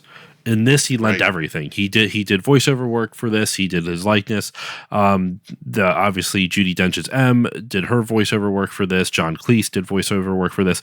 Like this game to me, as much as I didn't like it personally as much as Nightfire, and I'll explain some of the reasons why in a little bit, but this is EA really putting their money behind it. Like, because in the next game I believe it's the next game we're going to talk about, they pull even more stops off with that, and well, in terms of like the budgetary and like the people they're able to get for the game. But like this one, it's not just that they brought the cast of the Bond movies with them. They brought Heidi Klum to lend her likeness and voice for a character in this, and they brought probably one of the most mid 2000s like singer choices, Maya. Like you don't really hear much of her anymore, but mid 2000s, that was like she was a lot bigger then. She also did the song for this game. They did another original song, but this one it's titled Everything or Nothing, based off the game. Which, side note, Everything or Nothing is the name of the production studios that the James Bond movies were part of. Eon Productions is Everything or Nothing, and Willem Dafoe is the villain. Yes, oh my gosh, how could I forget that? Yes, Willem Dafoe is the villain for this. It's who is like really just crazy casting. I mean, that is just perfect Bond villain casting. Shannon Elizabeth is also in this. Yeah, I revisited this last night. You know, I had it either on the GameCube or PS2 back in the day. I suspect GameCube, and I never got that far into it. I think I got kind of confused about how to use like some of the gadgets and stuff, and I just never really figured it out. But yeah, I was revisiting it last night on PS2. Just didn't have time to play a lot, but I saw Jaws as I'm drawing a blank on his name, but I saw his actor in the opening credits. I'm like, what the heck? It's just his likeness, obviously, but well, yeah, it's cool though, right? Richard Kiel was still alive, I believe, when this game came out. So I don't think he has any voiceover work in this. Jaws doesn't really say anything in the movies anyway. So, but my impression of this game, like I say, I never got that far into it, and I want to revisit because I do suspect I would like it more than anything. I feel like this, of all of the original concepts that have been Bond games, this one feels the most like, just from the title, the presentation, the choice of original cast members like Willem Dafoe, most feels like they wanted this to be as big as a movie, right? You know, I feel like you look at something like Nightfire, like the title Nightfire is okay. Agent Under Fire, that's kind of a lame name. I don't know if this is a hot take or not, but like First Light, I kind of think that name doesn't scream Bond to me for the new game, right? I know what you mean. It's an odd choice, but Everything or Nothing feels very Bond. Willem Dafoe is the villain. Feels very Bond. Like this one really did feel like they were pulling out all the stops to make this like an essential piece of Bond media. And man, I just think some of the set pieces, like there's this part fairly, like, I don't know, partway through where they throw like Serena, I forget. Serena St. Germain, played by Shannon Elizabeth. There you go. They actually, the villain tosses her out of, not Willem Dafoe, but they toss her out of a helicopter, and Bond actually dives after her down a cliff, and it's like a free fall sequence, right? Where you just go like flying down this huge cliffside while she's tumbling down, and you're trying to catch her up while dodging everything around you, and it's cool, man. Like I remember at the time, I was like, man, games like this kind of thing is not a common thing. it really felt cinematic in a way that basically no other game that I could think of really did. Like, it really tried to like pull off, this is a movie, anything can happen. You could drive a tank, you can fly a helicopter, you can free fall down a cliffside, you can race around through like all these locations in a sports car. You can get it, like, it's just, and then the gunfights and just everything happening and the way it all plays out, it's so freaking cool. I think the reason I don't like it quite as much as Nightfire is that it feels a little too, and I don't mean this entirely like as a bad thing, but it feels a little too Austin Powers-y for me, where it feels a little bit, it feels a little bit more like it's not trying to poke fun of the Bond franchise, but like, how can I put this? Like, Willem Dafoe, his character is like chewing the scenery for the entire game. It's a lot of fun to watch. It's a lot of fun, but it's like not that engaging. And like, for me, like, even the most ridiculous Bond villains are usually very subdued. Like, they're very kind of like, what is it? Like, if you look at any of the Roger Moore era Bonds, right? Almost he's the most campy Bond. So if you want to look for ridiculous Bond stuff, that is like the era you look to. And most of the villains are, with the exception of like Christopher Walken, who's like chewing the scenery in A View to a Kill. Most of them are pretty subdued. And also Yaphet Kotto, he's really good in Live and Let Die too. But anyway, I'm not a fan of like the overall like story of it. And I'm not expecting much from this. Like, both this and Nightfire are going for very clearly, like Sean Connery, Roger Moore vibe of Bond. It goes by that formula. You have your gadgets, you have your ridiculous villain plot, and I'm totally fine with that. I'm totally fine with like a ridiculous plot. But Willem Dafoe just felt like a bridge too far in terms of that. With the gameplay itself, your talk about it, John, is actually making me appreciate it even more, because I was mad a lot while playing it, because the game's really hard, actually, from what I remember. It's a lot harder than Nightfire, at least on the normal setting. It's like drastically more difficult, and that's fine. But my problem is like the checkpointing is pretty unforgiving for what it's trying to do. The amount of times I have to redo the same set pieces over, like the free fall section, the amount of times I died trying to do that because I could not understand exactly how they wanted me to catch Serena Saint Germain. I was like, okay, I thought they just wanted me to jump off and then dodge all the stuff, which was really fun.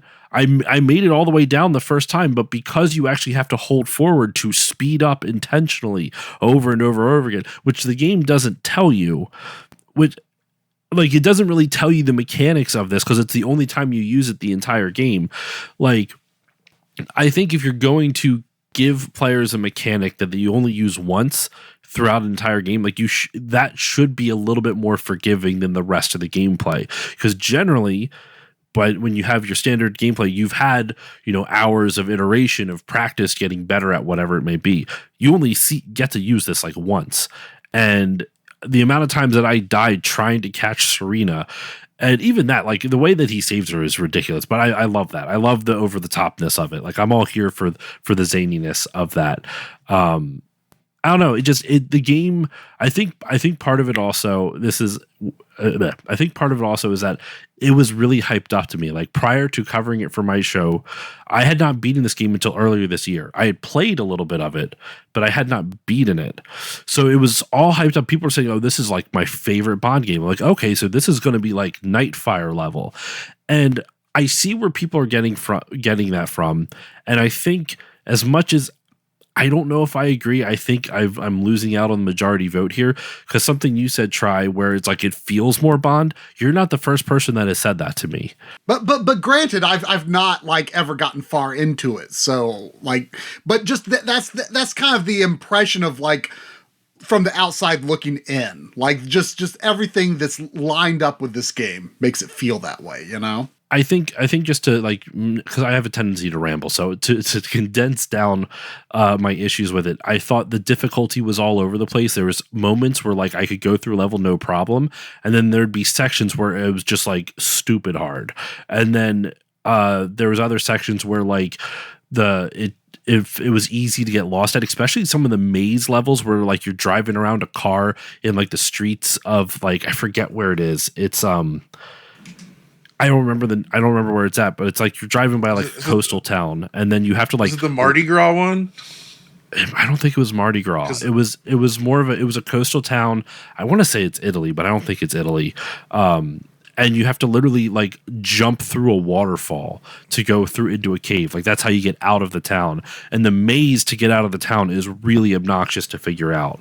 I don't know. There's just I have issues with it. That sort of does ring true for how I remember kind of just like stopping playing the game and just never getting around to coming back to it, because I remember like just being confused, like where am I, not in a driving level, but I think I was like supposed to be using like a gadget, like isn't there some sort of like robot or drone or something that you deploy, and the little I just remember bot.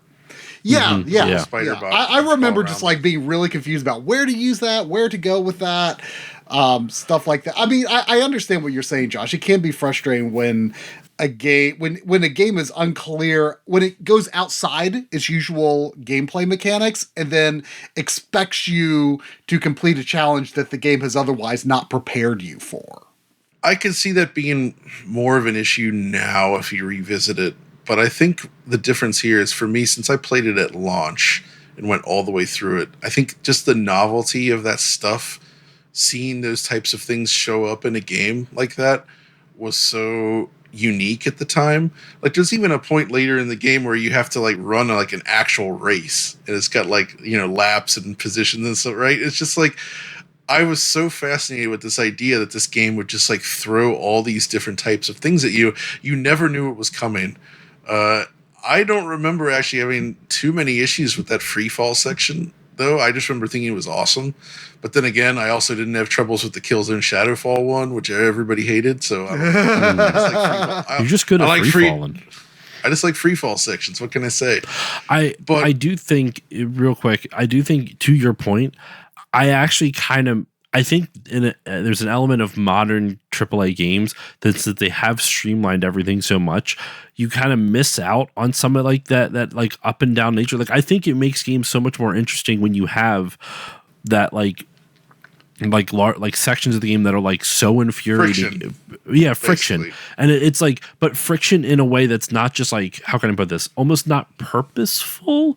Like, you know how like when you go through a game, the longer you get through a game, the harder it's going to be naturally, because you are, you know, the game is ramping up its difficulty, that kind of thing.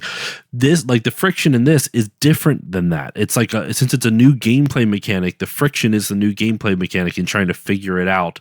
And then you never have to touch it again. And I almost think that makes it that much more memorable when you have these like weird juxtaposed moments that never appear anywhere else, but because they never appear anywhere else, it sticks in your memory. And I almost feel like modern AAA games, you kind of lose some of that in a sense, essence, weirdness, like that, just those weird choices. Like, why would you have like a race level in the middle of this linear third person shooter? Why would you have like a free fall section in this? But like, but it works. Makes these it works points with for the your gameplay. memory to latch onto. Yeah.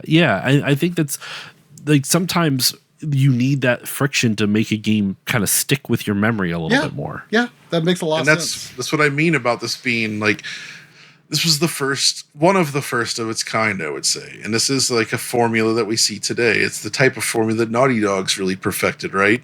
And I think for 2003, like, they just this was so new, they hadn't really figured it out, right? So there was still a lot of that friction and rough edges there, because they were trying all these ideas and cramming in different mechanics into a big game like this. And there wasn't really a model on how to do this right yet. So they were kind of figuring it out for the first time. And I think that's what makes me more forgiving of it, but I can also understand why that would also rub people the wrong way, as you mentioned earlier. But overall, I think this is a phenomenal game, and it's my favorite of this EA era.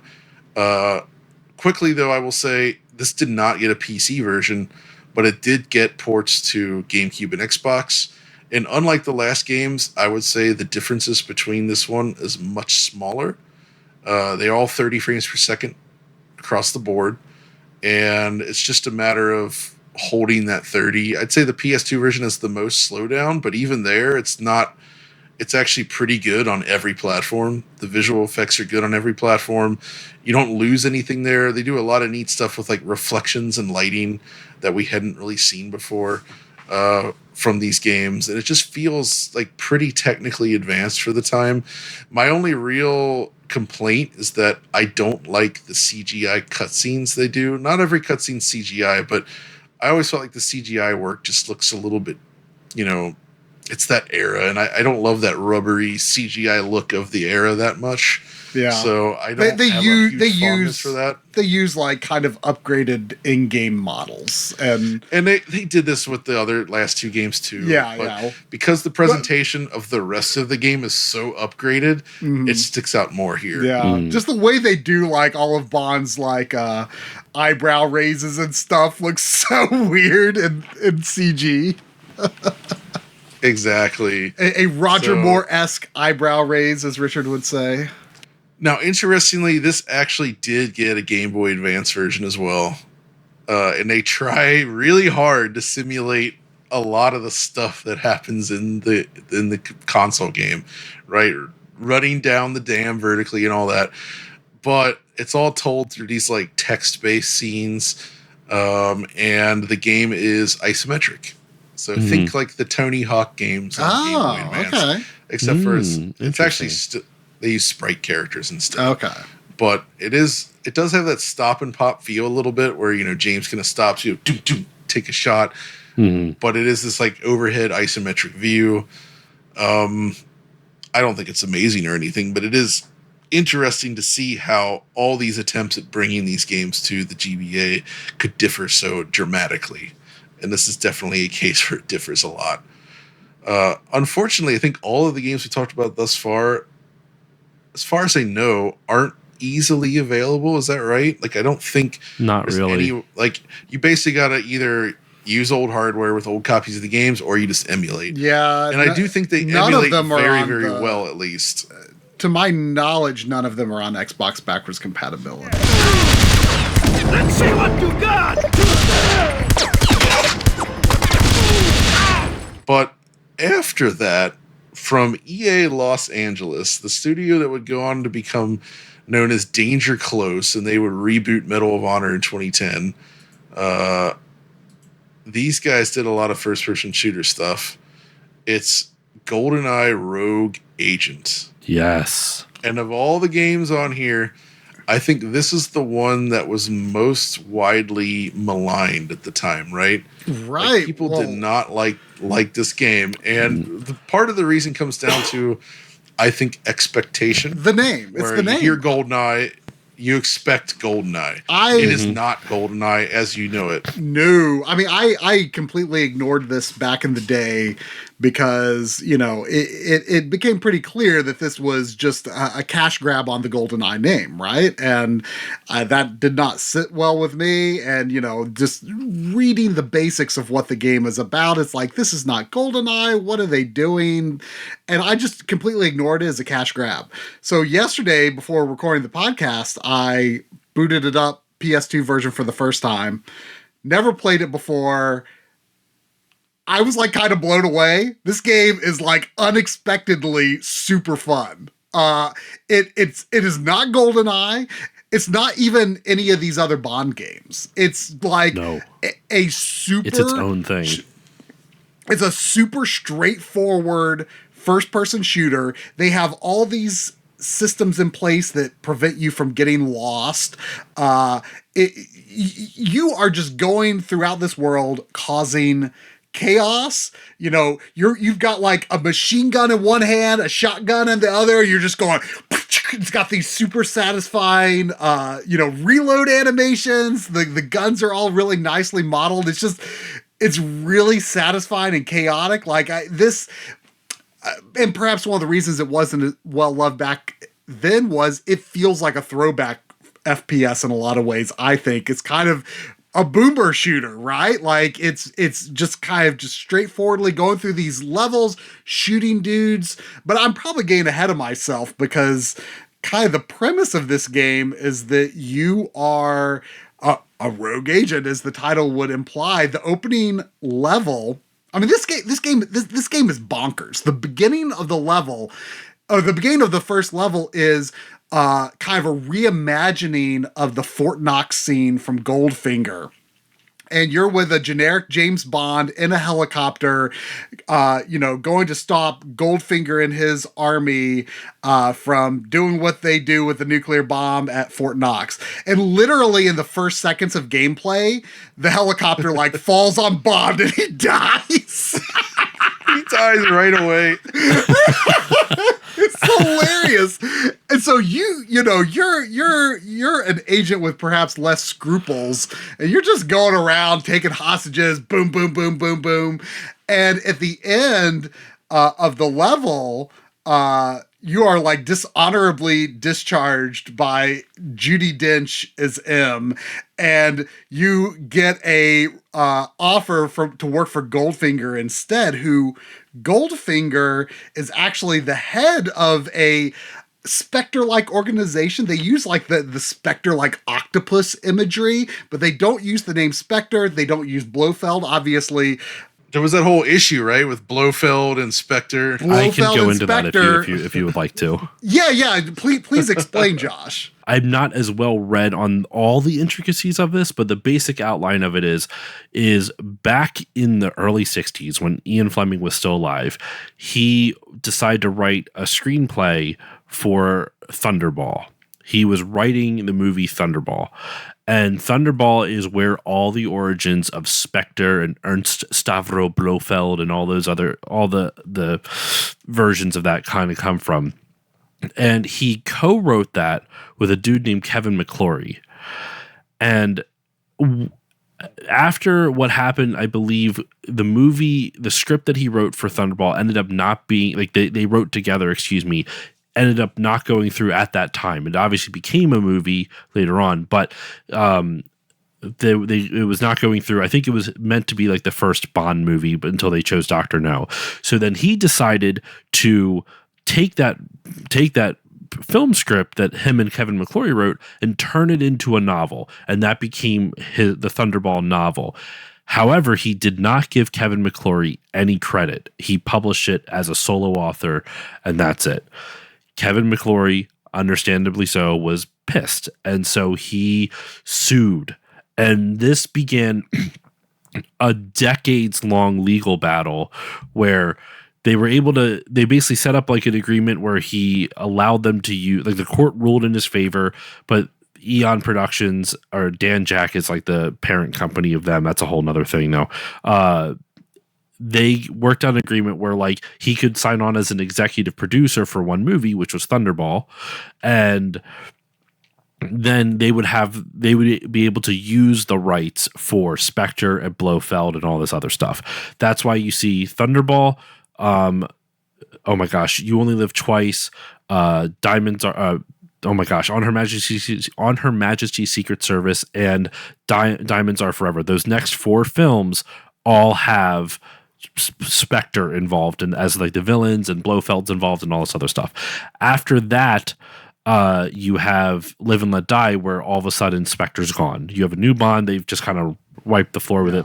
The Spectre, Blofeld, and one of those movies opens up with Bond dumping Blofeld in his wheelchair from a helicopter down a smokestack to kill him, but they don't name him. They kind of use that to kind of cut the cord from Spectre and Blofeld as being part of the plots, because for they Your Eyes legally Only couldn't do that stuff anymore. That was For Your Eyes Only in 1981, and it's funny because when he drops him into the smokestack from a helicopter, wild sequence, just crazy. The dude's in a wheelchair. Bond picks up a man in a wheelchair and drops him in a smokestack. It's crazy, but the dude yells "I'll buy you a stainless steel delicatessen" as he falls to his death. It's a really weird final line from Blofeld, or sorry, Legally Distinct Blofeld. And then, of course, there was Never Say Never Again, right? That existed because in 1983, that was the year Roger Moore's second to last Bond film came out. That was Octopussy. wild name. There was another Bond movie though that came out in 1983, which is what you mentioned. Try it, Never Say Never Again, and that movie was because all the licensing rights were back up in the air again. Like, I don't know all the intricacies of like, did McClory sue again, or was Eon trying to push legally or whatnot? But basically, what happened was a court ruled in McClory's favor that he could use anything in Thunderball, including James Bond himself. So that's why if you watch Never Say Never Again from 1983, they bring back Sean Connery. And Sean Connery famously was not a fan of the producers of the Bond movies at that point. He didn't feel like he was paid his fair share. So he came back even though he was significantly older. And if you watch Never Say Never Again, it is literally just Thunderball again. Same plot, same overall. It's a different villain, but it's the same general premise. And so apparently at one point in time, there was going to be dueling Bond franchises. However, one could only tell Thunderball 1,000 different ways, and the other was everything else. So I don't know how feasible that actually was, to how close that was to getting off the ground, but Sony had the rights to like the Kevin McClory stuff, and then I think MGM still had Eon Productions. So that's why, especially leading up until the Craig era, that's why there's random large gaps in production, because after Timothy Dalton's last outing as Bond and Pierce Brosnan's first, which was like a 6-year gap, Kevin McClory showed up again for there.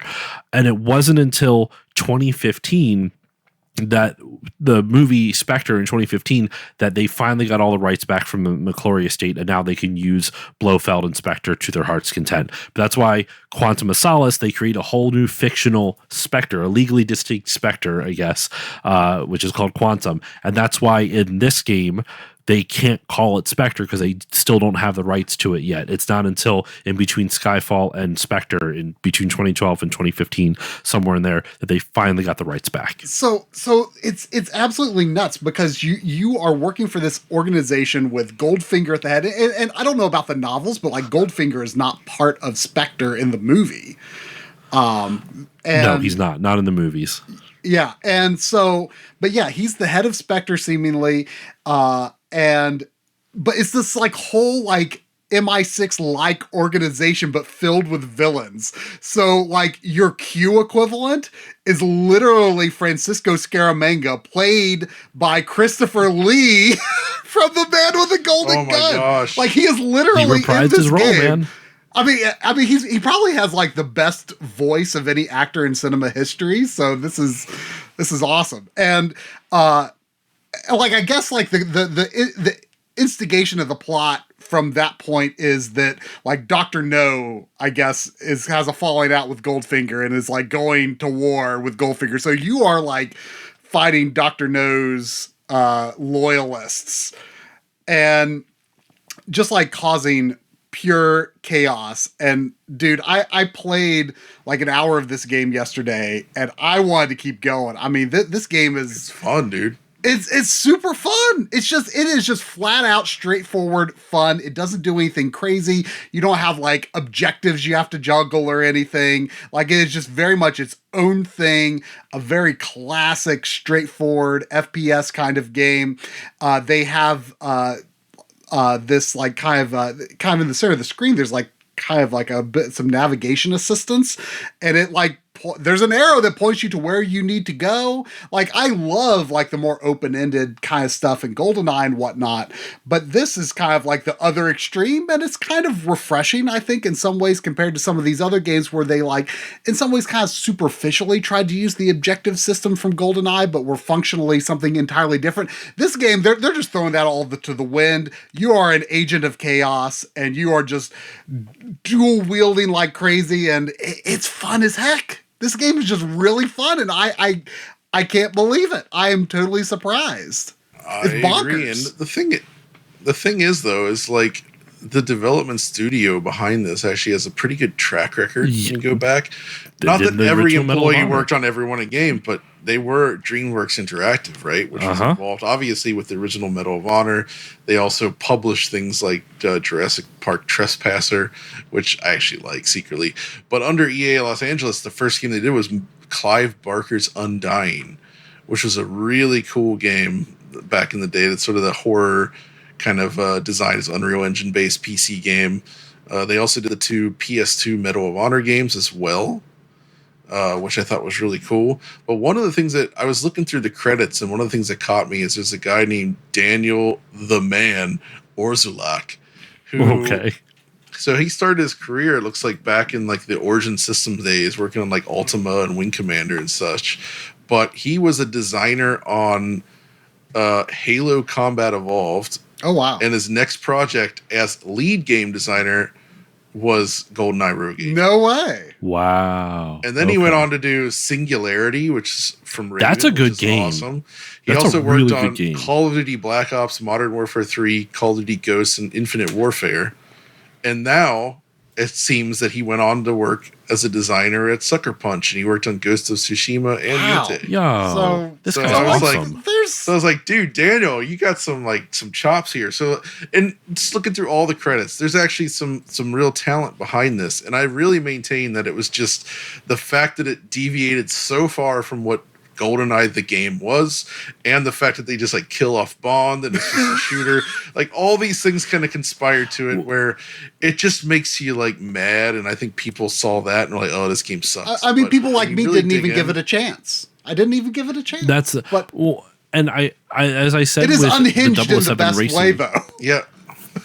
as I said with the 007 Racer game, it's 007 Racing was a bad fan fiction. This is a good fan fiction. Like, this is a wild, like, it just taking all the craziest ideas and throwing it together. And the reason it's called GoldenEye is because you, unnamed former MI6 agent, lost their eye in a fight, in an encounter with Dr. No 3 years prior to the events of the game. And you have a cybernetic golden eye that does all the HUD stuff. Like, that's why it's called GoldenEye. It's because you have a cybernetic golden eye. It's literally a golden but in eye. the best way. But it's really dumb. I It love, works. on top of all that, by the way, they got Paul Oakenfold to do the music. He's like a well-known DJ and electronic music musician, and he did the soundtrack for it, Wow. which also is pretty good. Like, they put a lot of effort to do something here, and I really think this game is misunderstood, because I also, like you, I skipped this back in the day. Mm-hmm. Because I was also thinking like, this doesn't seem like a great thing. But No. I bought it years later and was surprised that it's actually a really fun little action game. It's just, you just have to go in expecting it to be something else. And it succeeds once you do that. Yeah. I think it by was the way, totally sabotaged by the title, you know? I agree. Absolutely. And this is one where, if we talk about the multi-platform differences, this is probably the closest one yet, where it looks virtually the same on like every console, I would say. Yeah. Even the The DS. Xbox version might, we'll get to that. I think Xbox might have widescreen support. I can't recall, but I do know that they all run at 30 frames per second, and there is some slowdown, but it's by and large pretty stable. I'd say good enough. The visuals aren't like amazing, but I think it looks pretty good overall. I like the color schemes they go for. I know some like cool, especially in the Fort Knox level, some cool reflection effects, and also You're right. some like frosted glass where you can like act like the characters and objects behind the glass was like blurred in kind of a cool way that you don't usually see on PS2. Absolutely, yeah. They tried to do a lot of cool little tech with it, and I think it works out pretty well. It's a handsome game, and definitely worth checking out. Now, Josh, you mentioned the DS game, and obviously the DS is a big step up from the GBA, so it's actually like a proper 3D polygon shooter, but it's very stiff. I think like the animations, the hit effects, everything feels very, very, very stiff. And just the movement in general. Like, it's cool that it works as well as it does, but it feels pretty limited. And it does, I guess it could be compared to like a second-rate PlayStation 1 style shooter, or like a Sega Saturn first-person shooter that's not great. Like, I don't know. I don't hate what they did here, and I've not played through it, but I've sampled it. And was definitely kind of like, okay, this is interesting, but ultimately not that compelling. So, but hey, they needed to make it work somehow, and you get the GoldenEye HUD on the second screen all the time, if you like that. So, Interesting thing with the GoldenEye, function is you can actually see enemies behind cover when you turn it on. You have like limited time that you can use it, but there's actually like a weapon that's kind of like the Far Sight in Perfect Dark, where if you see the enemy through the cover, you could shoot them through the cover. But it's kind of, you have to wait for your Goldeneye to recharge to be able to see them through the cover. So there's a little bit of nuance to the gameplay in things like that, but for the most part, this is just a very straightforward boomer shooter, if that's what you want to call it. And it's a lot of fun. I am absolutely going to my local game store and buying it this week. It's more, it's very early 2000s shootery. Like when you think of games like Pariah or like a less good Halo, like it has that slower pace, kind of walking around these levels, shooting dudes. Like it's very much of that style. It's not really boomer shooter where doesn't have the speed of a boomer shooter. Yeah, well, it actually made me think of like RoboCop Rogue City a little bit, where you're like kind of a little bit. You're just like this kind of machine, just like slowly walking through, just like except except a lot less violent or graphic, I should say, graphically violent. Goldfinger pays me well, but Dr. No pays me better.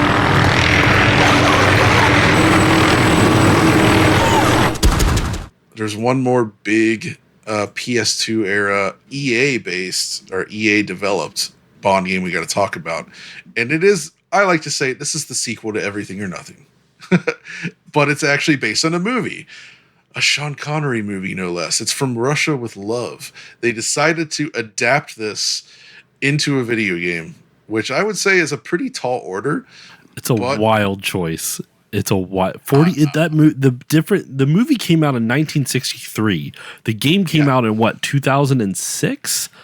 2005. So 42-year difference between the movie coming out and the game coming out. Dude. That's a wild choice. Right? Like, it's absolutely nuts. I absolutely dreamed of stuff like this happening, though. Like, before everyone just assumed, like, oh, Rare's going to keep making Bond games after Goldeneye was such a big success. That didn't happen, but I was, like, dreaming, like, oh, man, like, what if they went back and, like, made games of all, like, the past Bond movies and stuff? That'd be great. So that didn't happen, but this did. You got the jetpack right away, baby. So, yeah, like, this is also, like, this game, like, kind of has a super bombastic opening that isn't from the movie and is completely original to the game. You have this sequence, like, where these, like, terrorists kidnap the Prime Minister's daughter at, like, a social function at Big Ben, and it's a really good introduction to the gameplay. It's just a really fun, fast-paced action set piece that introduces you, to the cover system and things like that are also in Everything or Nothing. And at the end, you literally like are fighting dudes on a jetpack, flying or circling around Big Ben, and like shoot down a helicopter and, catch the Prime Minister's daughter. She falls out of the helicopter. I mean, this is pretty incredible stuff. Like, I've only played a little bit past that opening level, so I don't really know what they do with the level design after this point. But to me, like, I kind of feel like it feels a little more refined than Everything or Nothing. Like, there's something about it that feels a little easier to get into, but it might just be that like chaotic first level. I don't know. Like, I'm really excited to play more of this for sure. So maybe you all can kind of tell me a little more about it. They basically refined the concept of Everything or Nothing and executed it, following this story somewhat. But as a result, though, like the types of set pieces and the things you do in it, it is quite different, right? Like it's very much a sequel to Everything or Nothing, but at the same time, it feels unique because of the types of scenarios that they had to put you in. And I think it really works well for that. And it doesn't, I feel like it's a little less, how could I say, whiplashy than Everything or Nothing. in terms of like, it's a little more coherent. Even though I love the insanity of Everything or Nothing, it is a bit all over the place. This feels a little bit more coherent overall. And what I love, I touched on it in Everything or Nothing, where like they're really showing like the big bucks, the money they're putting behind it. In this game, they got Sean Connery to come back and voice James. I mean, you could tell it's an old Sean Connery too. Like it's clearly not young Sean Connery voice. He sounds old in this. So there's that. They also introduced 2 new characters to them that are not in the movie. You already mentioned the one with the Prime Minister's daughter. Elizabeth Stark is the character's name. The likeness and voice is Natasha Bedingfield, the British singer-songwriter. What, like, the 2 different additions to this are the most mid-2000s casting choices you can make. You have Natasha Bedingfield and Maria Menounos as Ava. She's Maria Menounos was like on, I think she was on like MTV and stuff like that. Like she did a lot of like talk shows, like entertainment television, that kind of stuff. From what I remember, I didn't really pay attention too much to what she did, but then I remember if you have, I can't speak for all the versions. I have when I played this, I didn't beat it, but I got pretty far into it. I played the original Xbox version of it, and they have a behind the scenes, a little mini documentary. You can watch like little mini behind the scenes videos in the special features, which is kind of fun. There's a whole portion of it where like Maria Menounos and Natasha Bedingfield are talking about how like, oh man, we're going to be Bond girls. You know, this is such an honor. They are in the game for like 5 minutes max. Yeah, between the 2 of them. Girls. And I thought it was like, it's cool that they got them. It's cool that they got to be part of the Bond universe, but it was really weird to like hear that juxtaposition of like, oh man, we're going to be Bond girls. It's such an honor. We're going to see what we can bring to our characters. I'm like, your characters are not there at all. Like you disappear so fast. Like they might as well not even be in the game in terms of the plot. Like it's cool that they did. But the problem is that it was clearly done for marketing, not for anything particularly useful for the game.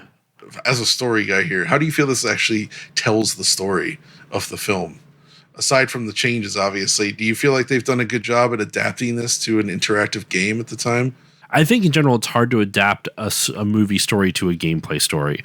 They always have like I know we're not going to really talk about it, but I was playing it last night because I thought we were going to touch on it, but not important. I tried out the Quantum of Solace PS2 version, and the beginning level of that, like in the opening of the movie, Bond just meets the character Mr. White, throws him in the trunk, and it begins like a chase scene in the beginning of the movie.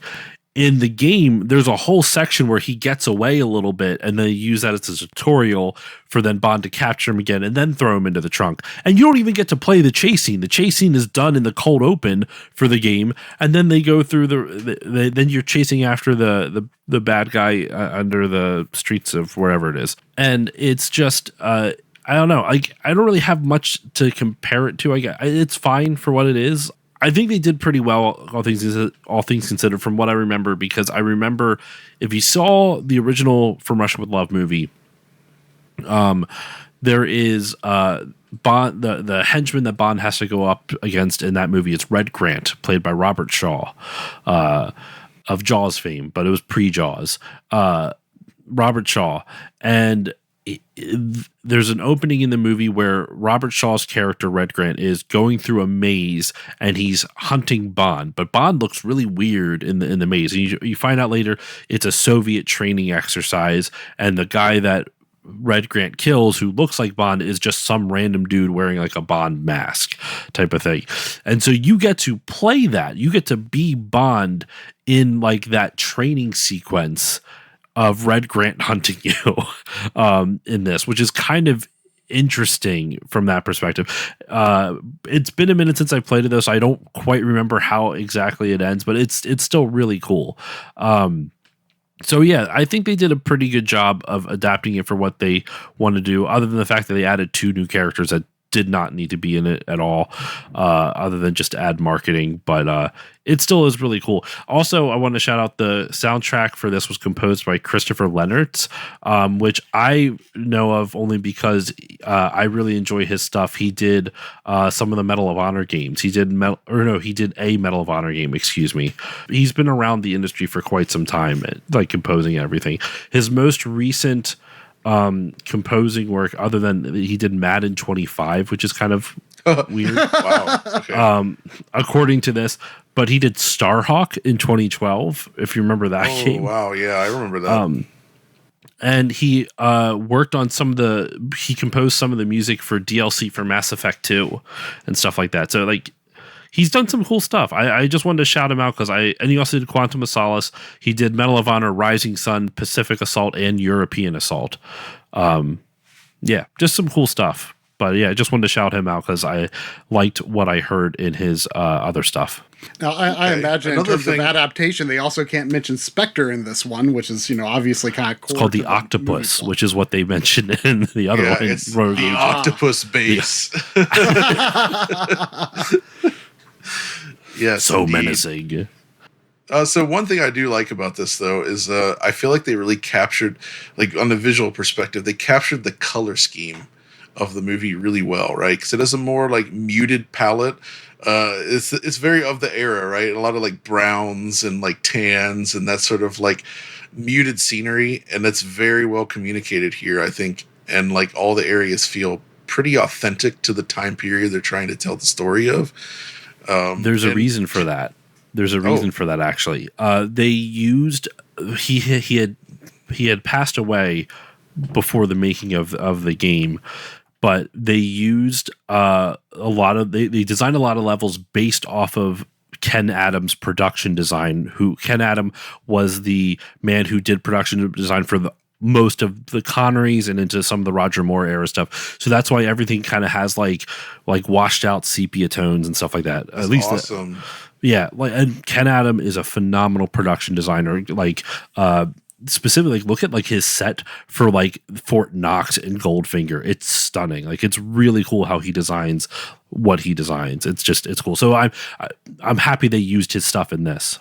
I think I read on Wikipedia, but I think I read that he was involved with some design on GoldenEye Rogue Agent. I wouldn't be surprised, actually. If he was still alive at that point. But yeah. He died in 2003?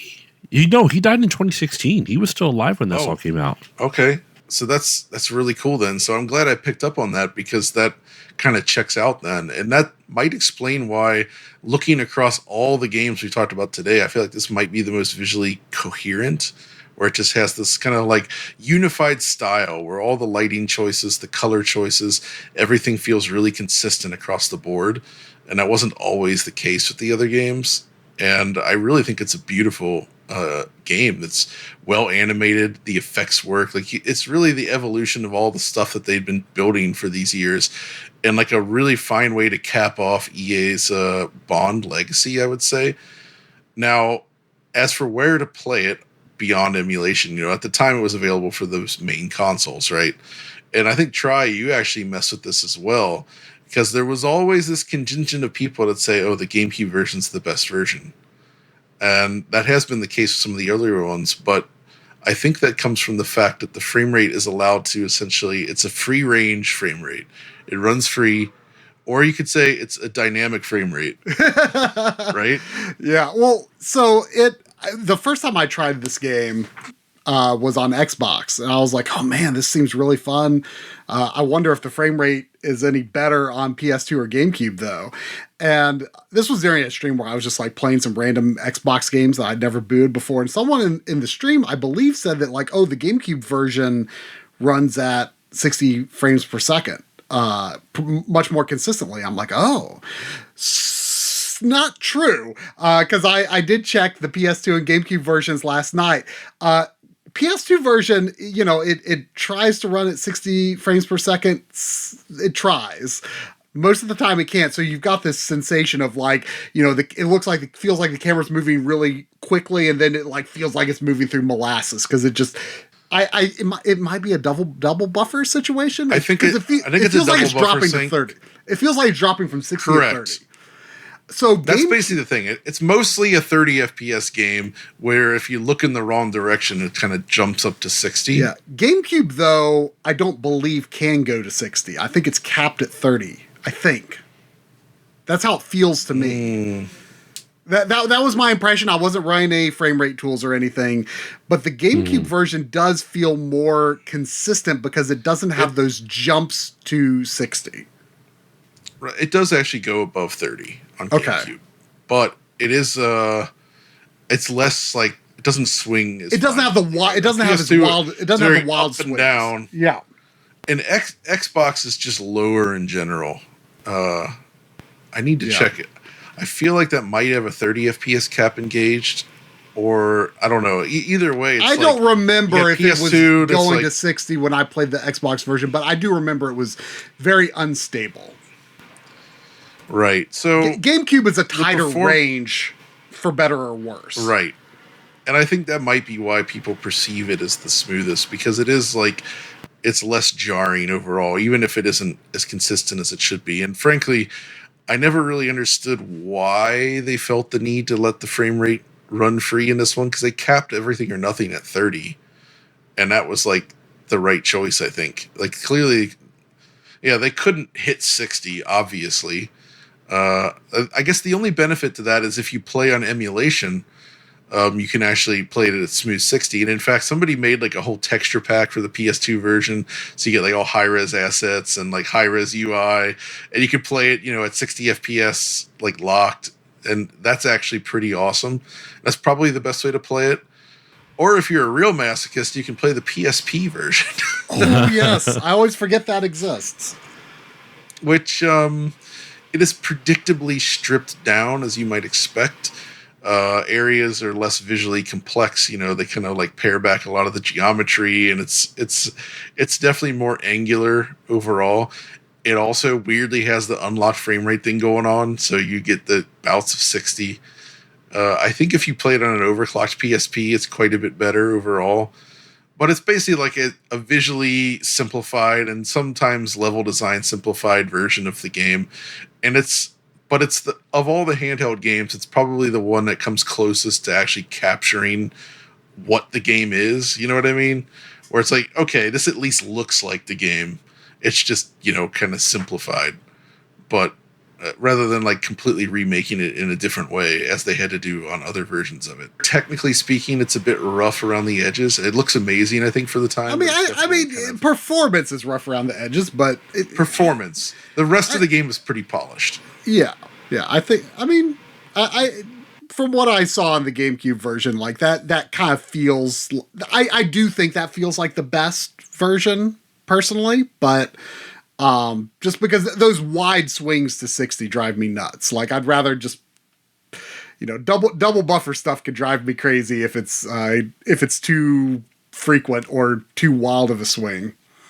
Right. Now, one thing to note about this, by the way, is when I was looking around, I also was just checking out videos on this game, and somebody did a video with performance analysis of it. And I just wanted to note that if anybody had seen that, it's completely wrong. And I know why. It's like the way teardrop works, like that fundamentally, if you don't do it a very specific way, you just get garbage results. And so like the GameCube section reports like a locked 60, for instance. And that's why I think people, yes. So there is a lot of misinformation out there about the performance profile. And I apologize. We're probably not like completely clarifying the situation either because we haven't really done much, but. Based on what I've played, PS2 is more like it's much more variable with higher drops and higher heights. GameCube is very much between 30 and 60 like most of the time. I was not seeing much 60 on GameCube. It's more in the 40s, I would say. Okay. But it's basically unlocked, right? But it doesn't have as okay, I didn't. Yeah. Well, you're much better at catching that stuff by eye than I am. But then Xbox, I do think actually is just capped at 30. Okay. But goes lower. That's unfortunately, yes. So that's actually a weird case where the Xbox version is kind of like weirdly unoptimized. I'm not sure what, like, It should have been the best if they just capped it at 30, since you just have a more stable experience, but it doesn't even hold that. So I don't know what to say. And then of course on PSP, it's also like stupidly unstable and just all over the place. So it's a game that has weird performance issues, but it's still worth playing, and it's a really, really cool version. Play on the system that you like the controller the best for, basically. Correct. I guess the other thing to point out with all of these games, GameCube version always has much more compressed FMVs, if that matters to you.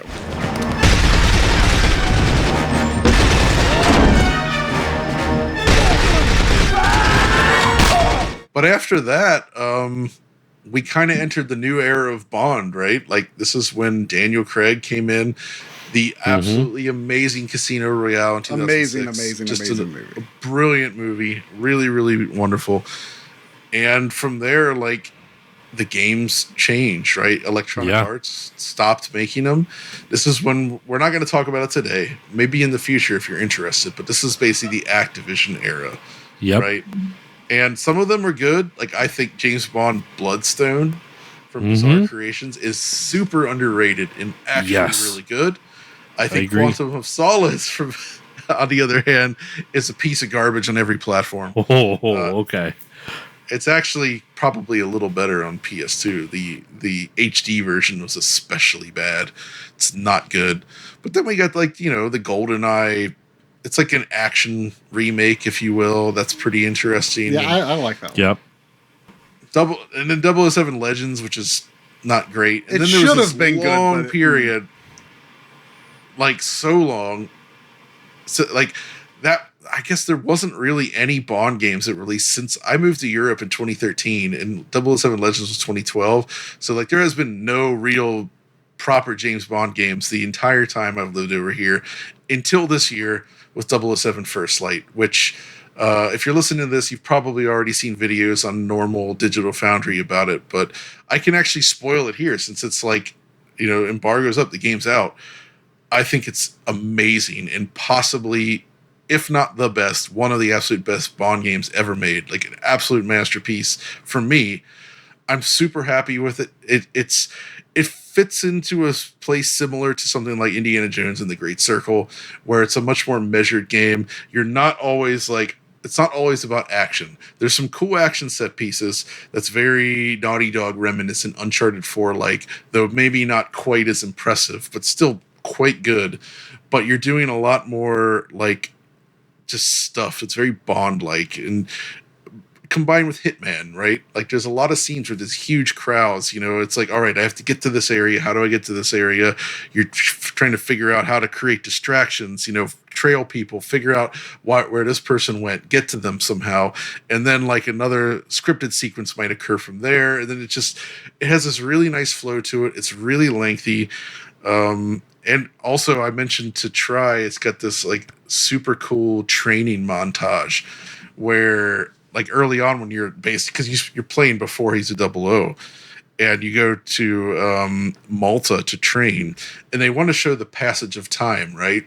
So they do this thing where it's like, all right, you're running an obstacle course. You go grab the flag. As soon as you grab the flag, it's like instant cut to like Bond in the rain doing push-ups while somebody's telling him. You do like 3 push-ups. It's like, boom, now you're driving the car. You're doing a lap. And right as you hit the finish line, it's like, boom, now you're like doing like a bare knuckle, like, you know, like fighting match or something with somebody. And then as soon as you win that, it's like, boom, now you're doing like gun shooting practice. It's just like that, except for it's fully interactive, right? It's not just like a video. So instead of like saying, all right, playa, now go over to this and press the button and let's practice how to fire your weapon. It's just like boom, boom, boom. Here's driving, here's shooting, here's like fisticuffs, here's stealth.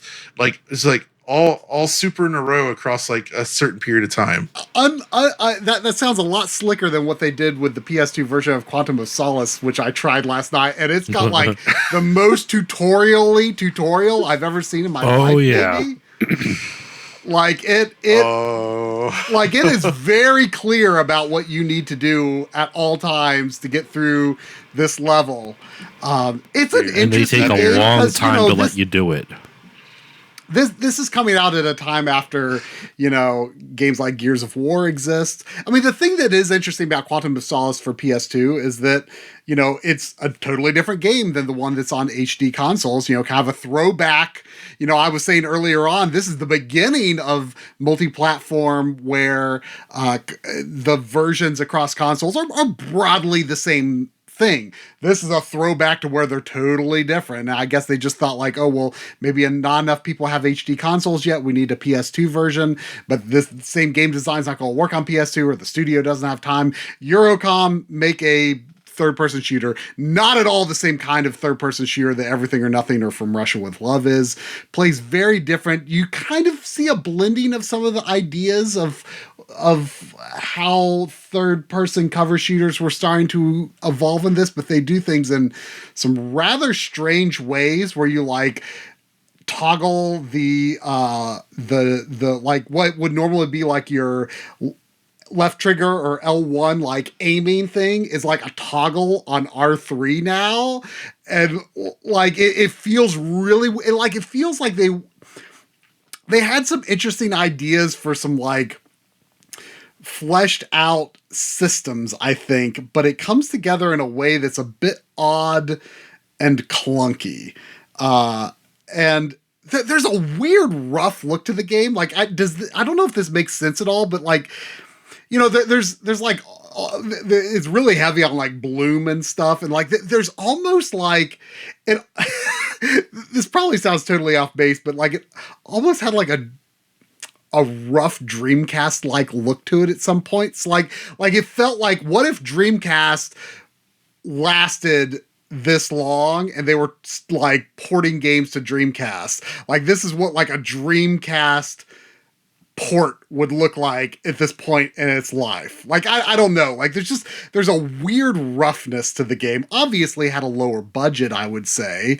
There's just a weird roughness to it that's different from the other games we've covered. And hey, it's the Activision era, It's kicking it off, it's all right? over the place. Different time, and it's definitely, you feel it. What a weird one. But that's a different era. And I think we've reached the end of the EA era, man. And I think out of all of these, like if we step away right now, everyone just, what's your favorite? I think Josh, it's pretty obvious, right? It's Nightfire, but like I think I've done a panel on the history of Bond in video games. In fact, I did an audio version of the whole thing on my podcast very recently. Like it came out a couple days before the release of First Light, and I talk about it in that too. Like this to me, until First Light, which I have yet to play, I'm going to be playing it very soon. This is like the golden era of Bond in video games. I don't even consider Goldeneye part of that. Goldeneye is like its own separate thing. It's still really good. I'm not trying to say it's bad, but to me, like the this Goldeneye stretch, era, but yeah, it's the Goldeneye era, but this is the golden era. Agent Under Fire, Nightfire, Agent Under Everything or Nothing, From Russia with Love, Rogue Agent. Like these are all like really interesting and fun games, and while Nightfire is my personal favorite, I'm just happy there's like a consistent level of quality between all of these. So none of these games are flat out bad. They're at worst, they're kind of like what we said about Agent Under Fire, like a 6.5 to 7 out of 10. Like just your middle of the road. Like this is just a fun, silly game, nothing to be serious about. And then there's great ones like Nightfire, and also, as much as I may disagree, but it is clearly a fan consensus, like Everything or Nothing. Like these are great games. And Everything or Nothing would have to be my favorite if I had to pick from them. I really is. I love it. Yeah, I mean, the only ones that I've finished from this era are Agent Under Fire and Nightfire, which I think are good. They're okay. They're pretty good. The ones that I'm most excited to play through, just because I think they make a really strong first impression, is Rogue Agent and From Russia with Love. Those games start off really strong, and I'm excited to play through more of both of them. Everything or Nothing, I'm looking forward to playing through sometime as well. But yeah, Rogue Agent, shockingly good time. I never, at this time yesterday, I would not have expected that would be my impression. But here we are. I have one quick thing to share as well. It's just about Bond and gaming history. I mentioned to you both off mic that I had like something visual to show you all, and I'll describe it for the listeners as well. Bond and gaming goes back pretty far. Like I was telling you both off mic, the earliest video game I found was in 1982, and it was actually an unlicensed game, just called Shaken Not Stirred, and it was for like the ZX Spectrum, and it's like it's a little goofy. It's definitely unlicensed. You have Pause instead of Jaws. You have Tic Tac instead of Knick Knack, stuff like that. Like it's really goofy. But prior to that, not video game related, there is a James Bond tabletop RPG. Whoa. Look at this right here. That's right. You got to explain that artwork to them. That is, you see a very legally distinct Roger Moore / George Lazenby next to a legally distinct that looks like it's supposed to be like Maude Adams from some of their stuff. But yeah, it's just got James Bond 007, the classic 007 pistol on the thing, and it's just role playing in Her Majesty's Secret Service. The complete basic set includes basic game book plus character records, 2 10-sided die and 2 6-sided die, which now that I look into it, I don't think I have all of the die, but I can at least show you, because I already opened it up so I wouldn't have to beforehand. Here's the rule book. That's about how thick it is. It's probably, I would say for the listeners, it's like about a little over half an inch thick. And like gambling and casino life, like they have like sections on how to do different things. I have not played this at all. I got it at a convention because, like I said, I'm a huge James Bond fan, and I'm like, I have to buy this. This is James Bond tabletop RPGs. Like, why wouldn't I? And then here's the character sheet as well. Like it's dense. Your stats are strength, dexterity, willpower, perception, and intelligence. Well, right. after IO Interactive, I'd say it's CD Projekt Red's turn to make a Bond game based on Get on a tabletop game. Now, something that's kind of fun too about this, there's modules for this, like expansion modules for this set. I don't own any of them, but one of them, or a few of them, is written by a dude named Raymond Benson. Raymond Benson, he's really interesting in how his relationship to video games and James Bond. So he wrote modules for this. He also wrote text adventures. There's a couple of the earliest Bond games are text adventures of Goldfinger and A View to a Kill. And he wrote all the dialogue and text and everything for those text adventures. He would then go on, though, to be the head writer of Ultima 7, The Black Gate. He was the lead story writer for that game, and he worked on other PC games at the time, like Indian in the Cupboard, based off that movie. There's also an Are You Afraid of the Dark game, based off the Nickelodeon show he worked on. He stopped working in games in the mid-90s, though, because he got the gig as the official James Bond writer. Like the Ian Fleming publications, the estate, tapped him to be the official author of the next group of Bond books. He wrote a handful of originals, and he also did novelizations of some of the movies. He stopped that in the early 2000s. I forget the exact year off the top of my head. I don't have the notes up in front of me. But that's not where he ends his correlation with video games. He would then go on to write novelizations of some of our favorite games, one of which John mentioned earlier, Metal Gear Solid 2, Sons of Liberty. He wrote the novelization of Metal Gear Solid 2. He also did Splinter Cell. He also did Homefront, if you remember that like Call of Duty knockoff from like the early 2010s. So this dude has been in and out of video games and James Bond in fascinating ways. And I got to interview him on the podcast a few years ago. He was very nice, but go check out his stuff. He also writes other stuff outside of, he's written a series called The Black Stiletto, which is like a spy fiction series. I've not personally read it, but if you're curious and you want to check out more of his stuff, he's a very sweet person. And it's just crazy. The fact that like the rabbit, when I was doing research for my panel and the episode, like the rabbit hole I went down of Raymond Benson and his connection to Bond and games. The fact that Ultima is connected to James Bond in any way is just a wild connection. What a journey. And we've reached the end of it. So Thank you for this enjoyable episode. First of all, Josh, thank you for coming on as a guest. It was awesome to have you. Yeah, everyone go check out the Still Loading podcast. Yes, another good podcast there to enjoy. That's awesome. And of course, Try, you're always here, but I love having you anyway. So thanks again for joining. Yeah, thank you for having me. If you like my shenanery, you can find me on Blue Sky at stillloadingpodcast.com and on Instagram at stillloadingpod. And you can find Still Loading Podcast wherever. Try's been on a ton of episodes. John, I'll have to get you on at some point. I cover a variety of topics. I will shout out the one episode I will shout out that Try was on, the Final Fantasy Draft, which is what happens when Final Fantasy and fantasy sports mix. You don't need to know anything about fantasy sports, though. Try didn't prior to doing the draft, and it was a lot of fun. And I do that literally. There's a fantasy draft every single year. I don't know when this is coming out, but there's going to be another one coming out, and I'm assuming this is out before August, so this will be out. I have another Final Fantasy draft coming out later this year in August, so be on the lookout for that. Very cool. Alrighty then. Well, thank you for listening to this episode. Hopefully you guys enjoyed it, and now maybe you're in the mood to go play or watch some Bond, so never a bad time for that. So thanks again for making it to the end, and we'll see you next time. Later.